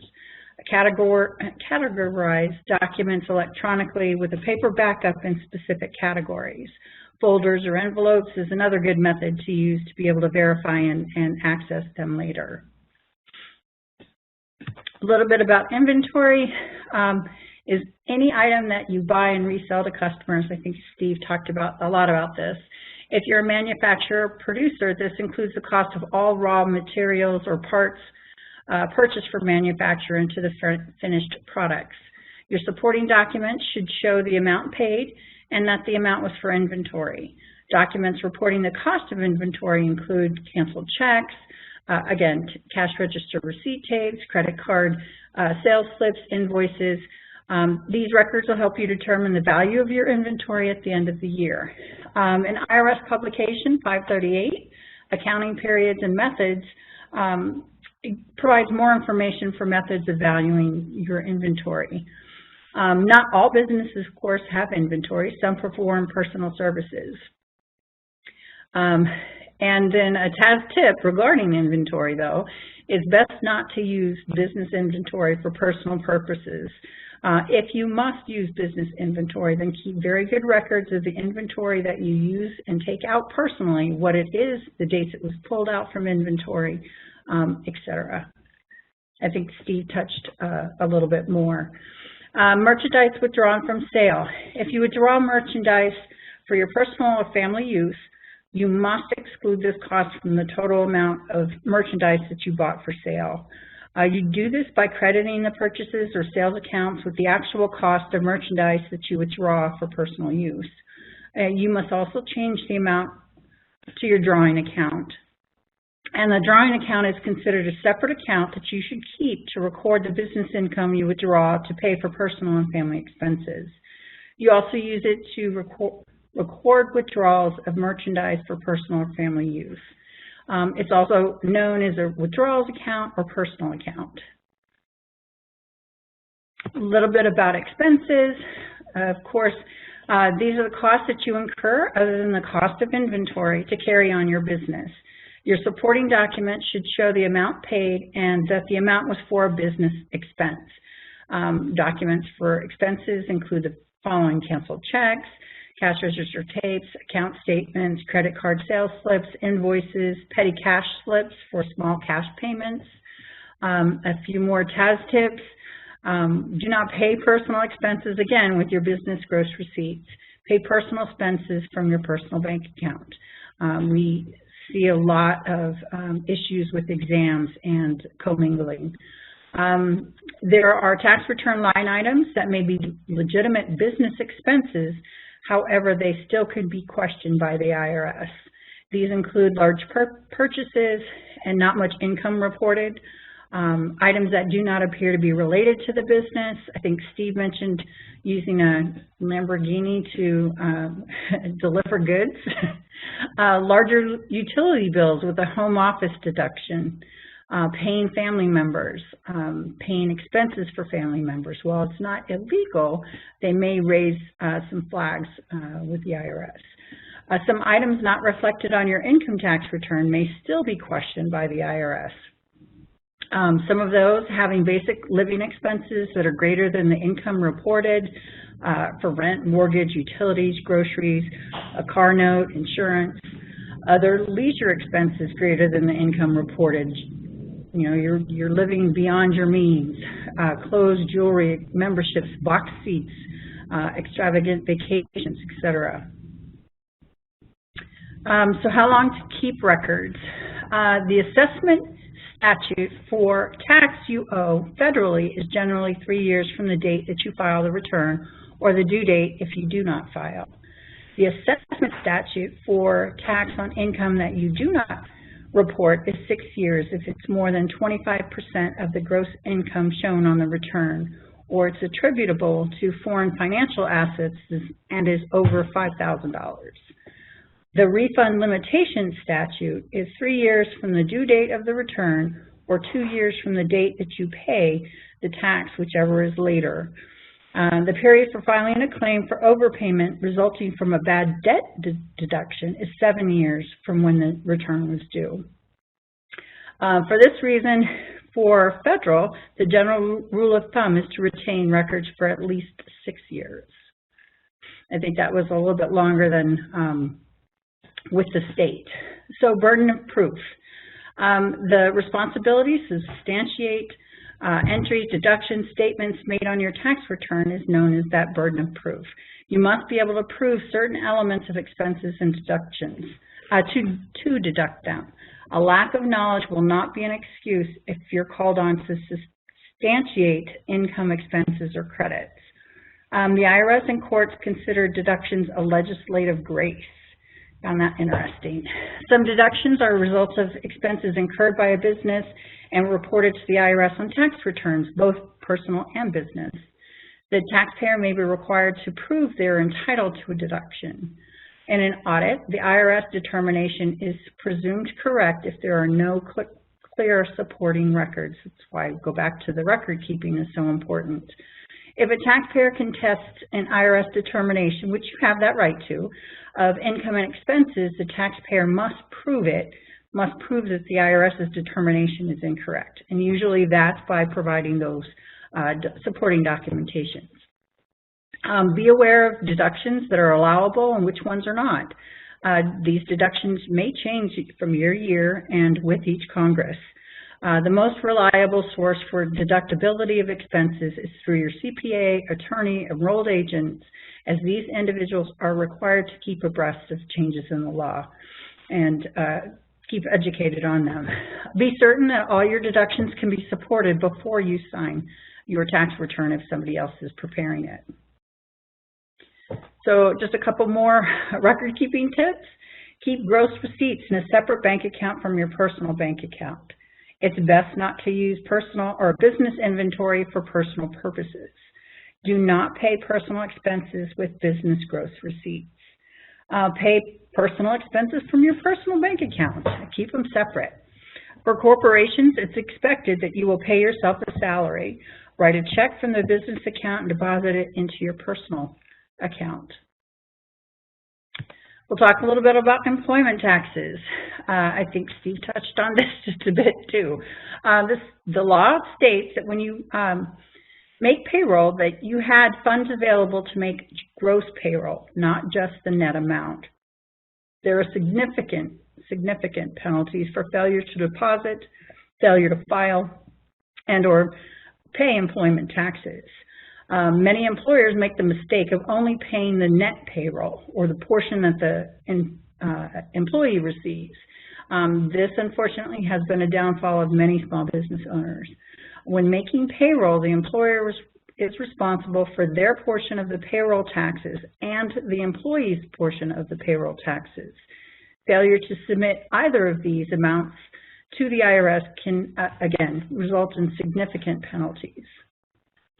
An example of a common error over the next two slides. ABC Company employs Indiana Jones. Mr. Jones' gross pay is $2,000. In addition to Social Security and Medicare taxes, Mr. Jones has requested $200 in federal income tax withholding.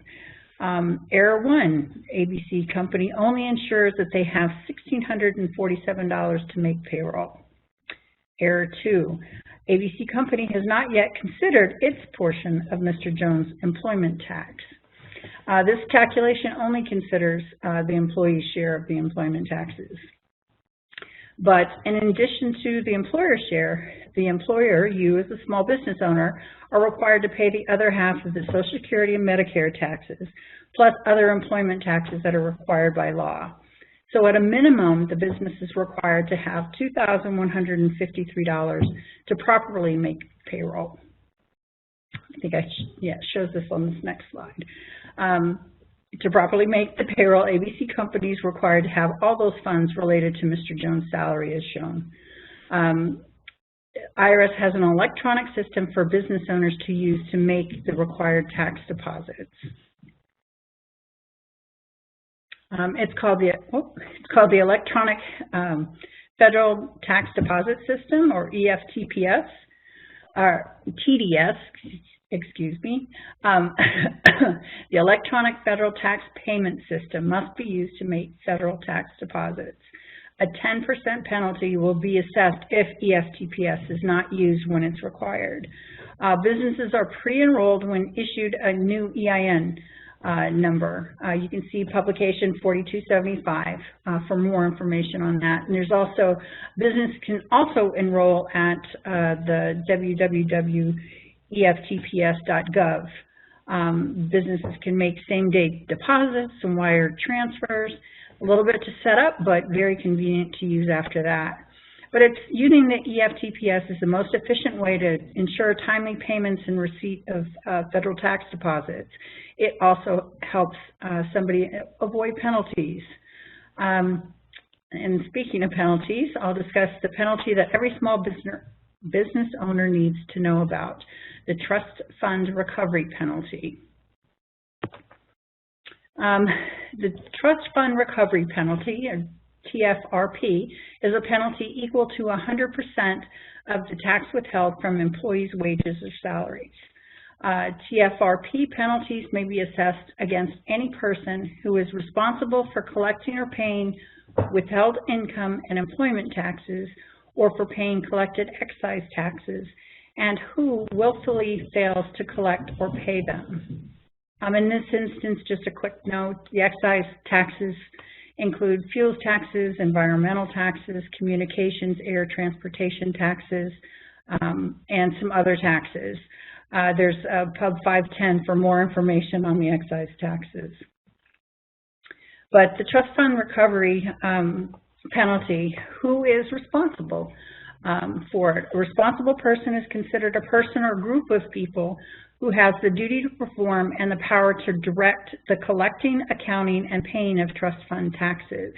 This person may be an officer or employee of the corporation, a member or employee of a partnership, an LLC member, corporate director, shareholder, a member of the board of trustees of a nonprofit organization, another member with authority and control over funds to direct their disbursement, another corporation or third-party payer, payroll service providers, PSPs, or responsible parties within a PSP, payroll professional employer organizations, PEOs, or responsible parties within a PEO, or responsible parties within the common law employer. It's a client of a PSP or a PEO. And then what is willfulness?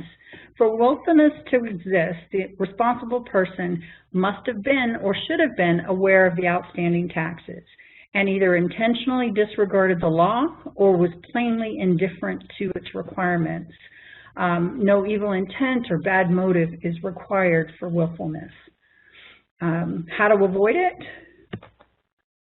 You can avoid the TFRP, trust fund recovery penalty, by making sure that all employment taxes are collected, accounted for, and paid to the IRS when required.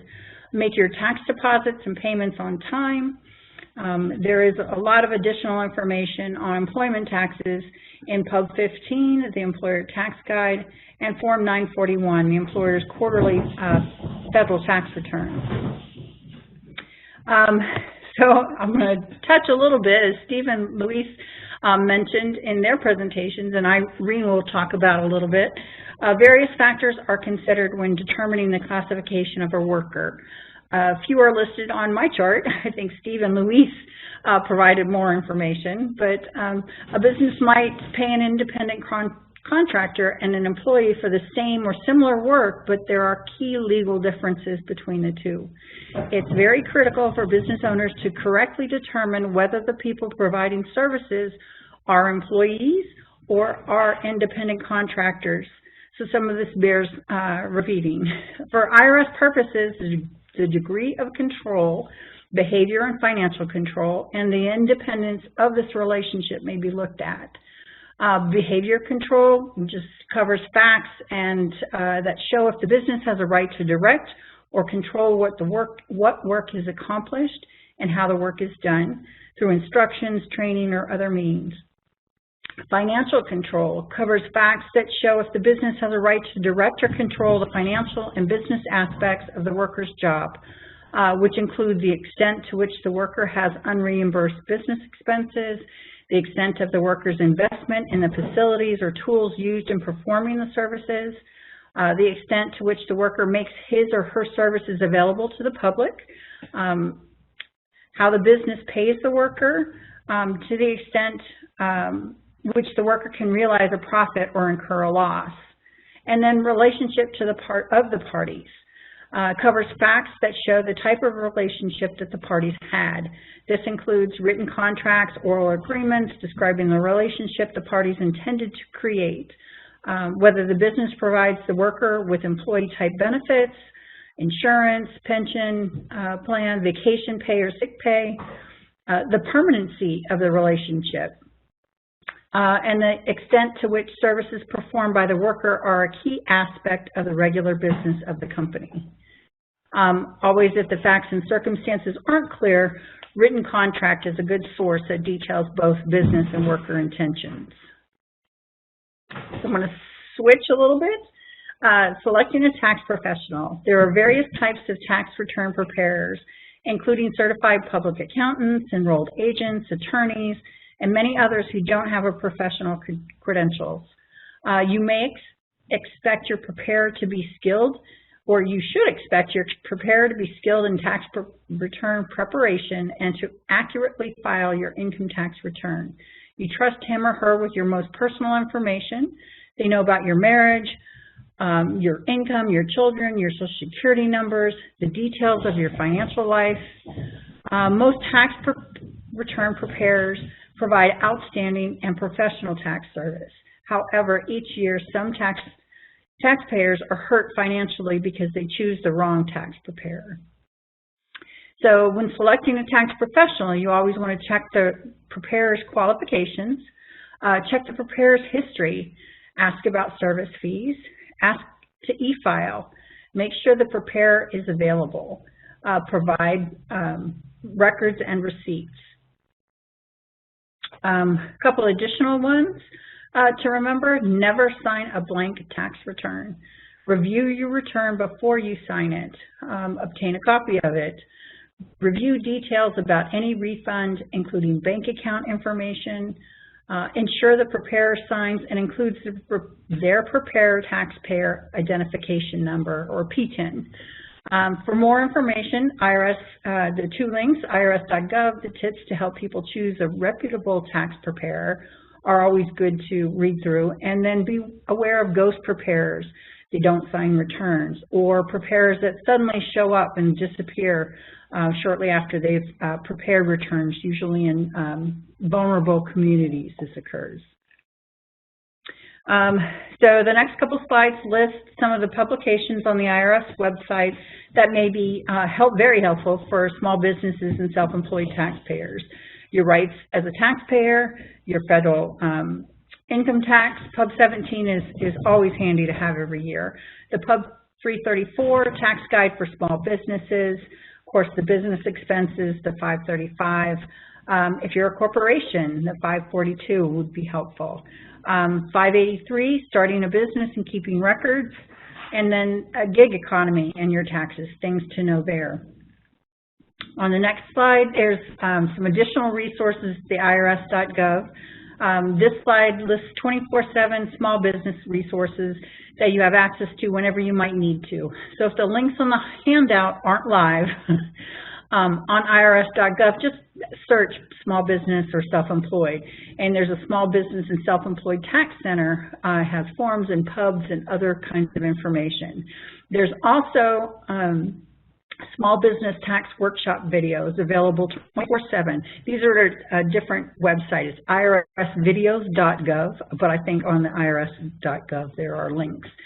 These lessons provide and emphasize specific federal information important for small business owners, some of which we're covering today. The Lesson 1, federal taxes in your new business, Schedule C in small business taxes, filing and paying taxes electronically, business use of your home, federal taxes when hiring employees and independent contractors, again, a very important topic, managing payroll to withhold the correct amount of taxes, tax deposits and filing a return to report the payroll taxes, and hiring people who live in the United States but aren't U.S. citizens. I do have a couple more slides about when to come to TAS for help, but these are really good resources for small business owners. So switching topics one last time. In general, you want to contact the Taxpayer Advocate Service when somebody is experiencing financial difficulty, emergency, or hardship, and the IRS maybe has a refund on hold, or and they need to move much faster than they usually do, or even can under normal procedures. In those cases, time is of the essence. If the IRS doesn't act quickly, for example, to remove a levy, release a lien, somebody may experience even more financial harm or injury. This includes, again, all types of taxpayers, businesses too, not just individuals. Many different IRS units and steps are involved, and the case needs a coordinator or kind of traffic stop or a cop to make sure everyone does their part, and TAS plays that role.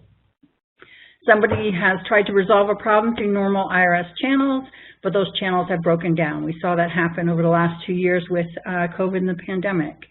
A system or procedures either failed to operate as intended or failed to resolve the problem or dispute with the IRS. If you want more specific information on when TAS accepts cases, please go to our website, taxpayeradvocate.irs.gov. You can discuss it with me after the presentation. There are certain tax issues and timeframes that I will mention that change or must be met before TAS may be able to assist somebody. But first, let me tell you about a new tool that will help you determine if you're eligible for TAS help. It's, again, at our website. You can use the Can TAS Help Me With My Tax Issue tool. It'll walk you through a certain series of questions. It'll provide forms, publications, answers to some of those questions. It may direct you to irs.gov specific pages that have more information about your specific tax topic. But if you get through that set of questions and the answer is yes, this is where the fax number comes in handy. You can fax or call your LTA, the slide that I think slide 3 that I provided, or visit. We have a contact us page that provides a wealth of information. It has, just by putting in your zip code or your client's zip code, it'll bring up the LTA office and the main intake line in the state where you or your client is located. You can call the National Advocate Case Intake line, that 877-777-4778. There's usually a backlog on that phone line, so I would recommend going to our website, going to the Contact Us page, finding those local phone numbers, and giving them a call. If you already know that you need help or somebody that you know needs help, you can download that Form 911, Request for Taxpayer Advocate Service Assistance, and you can fax it to us. Again, going back to that slide that has the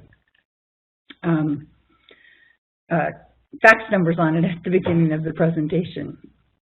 So working with TAS, what to expect when working with us. As I mentioned earlier, our mission is to advocate for and on taxpayers' behalf. We'll advocate with you on your behalf, be your voice at the IRS. In general, you'll be contacted or assigned a case advocate until the matter is resolved. A contact is generally made within 3 to 7 days or less from the time that TAS is contacted or the date that your inquiry was referred to TAS. Sometimes from the IRS to TAS, it takes a couple extra days. You'll receive an estimated completion date and a next contact date. You'll also be provided with clear, complete, and correct explanation of what was done to resolve the problem when TAS is done with your case. When TAS contacts you, we'll attempt to clarify the issue. There may be more than what you've put on that 911, and we're going to request any needed documentation if we can tell it's needed up front. If you've sent or received letters or documentation with the IRS, we recommend providing us copies, not originals, but copies with the initial request for assistance. It just saves some time. If we do have to request more information, but we don't receive a reply, we'll mail a second request with a new response date, but we may have to close that inquiry without further contact if you don't respond to that second request. If that happens and the case is closed, it just means somebody has to deal directly with the IRS to resolve that problem. Be advised, case completion can depend on any number of factors, such as your response rate to our requests, the number of IRS business units involved in the resolution, IRS response times, IRS delays. We've seen a ton of those over the last 3 years, but we will take our time to explain exactly what's going on and why there may be some sort of delay. Throughout the case, you can expect to be contacted every 30 to 45 days, depending on the tax issue.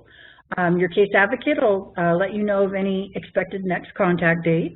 If you do fail to hear from them as promised, or you're unable to contact them, you can let the manager or LTA know. Again, I've got my phone numbers on the slide, preceding slide. There may be instances that prevent an advocate. They may be out on leave or at an appointment, unexpected out, but usually another employee will be asked to contact you. That's what we do in our small office here in Idaho. Although we work cases by geographic location, we try to work all Idaho cases here in Idaho. Sometimes cases may be worked by TAS offices in other states. Currently, we're undergoing a staff shortage, so some cases we've had to send out some cases. We're bringing on 2 new case advocates this month, but it's going to take a little bit to train them. So there may be some inquiries or requests for assistance that actually get worked in another office. But it's really just making sure that a case is worked timely, no matter which office it's worked in. At the case conclusion, we'll address actions that we took, the outcomes, the resulting balances due or refunds. We'll discuss any avenues of appeal before closing the inquiry, if that's something that is available to you. We'll provide education on the cause and how to prevent future problems if that comes up. Please note that sometimes TAS does not have the authority to take an action that you're requesting. So we'll ask the IRS to take that action. We have a number of different assistant requests. This, one of or 2 of them, may be tools that are called a Taxpayer Assistance Order. That is something that LTA issues, or the Taxpayer Assistance Directive that the NTA issues. It directs the IRS function to cease an action, take an action as permitted by law, refrain from taking an action where a taxpayer is suffering or about to suffer a significant hardship as a result of the manner in which the IRS laws are being administered, including action or inaction on the part of the IRS when a procedure or taxpayer right is not adhered to. The role of the Taxpayer Advocate Service is not to request that the IRS break a law or disregard procedures, nor to substitute our judgment for that of the IRS. Again, we have to follow the IRC laws.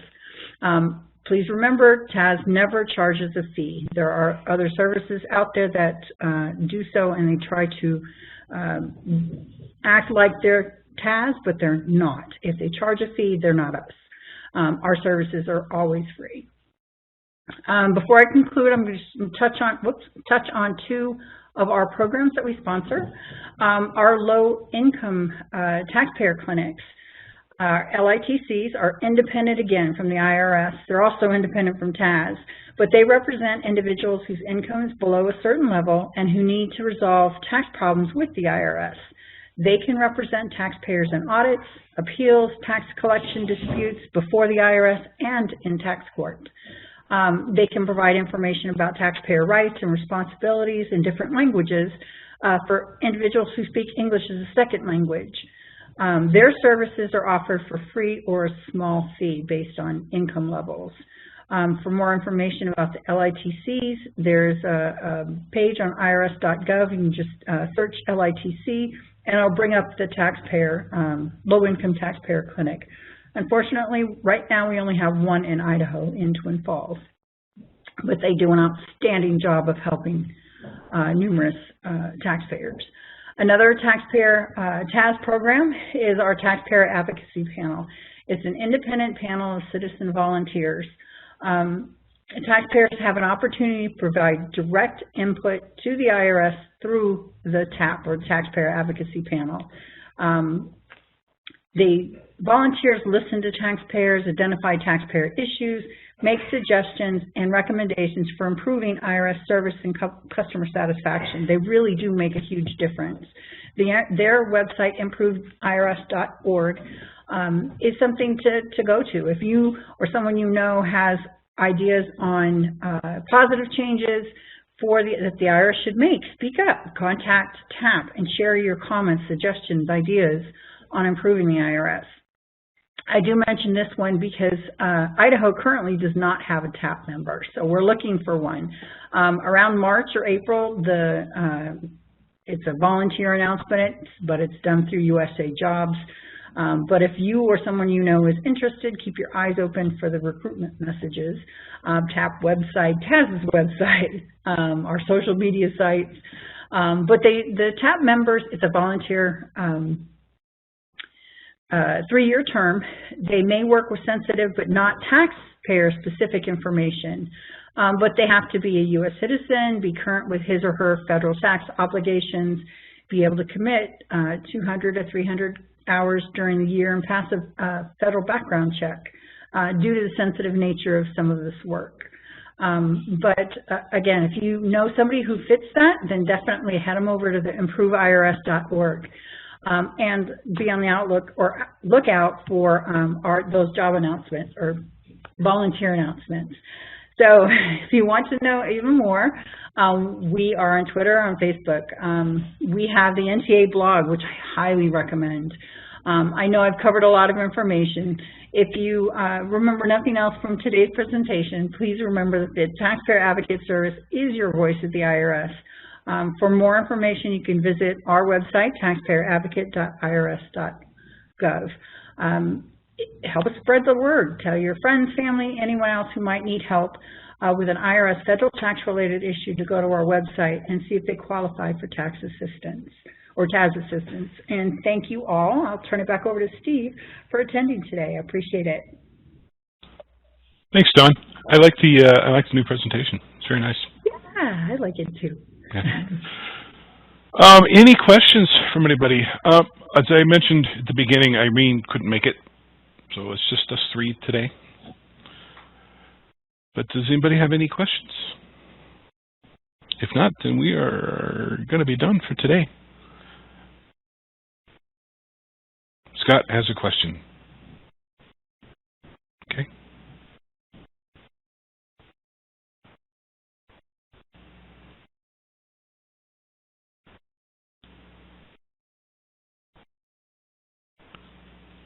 Hey, Scott, can you type your question into all participants? Because I can't see it. Please.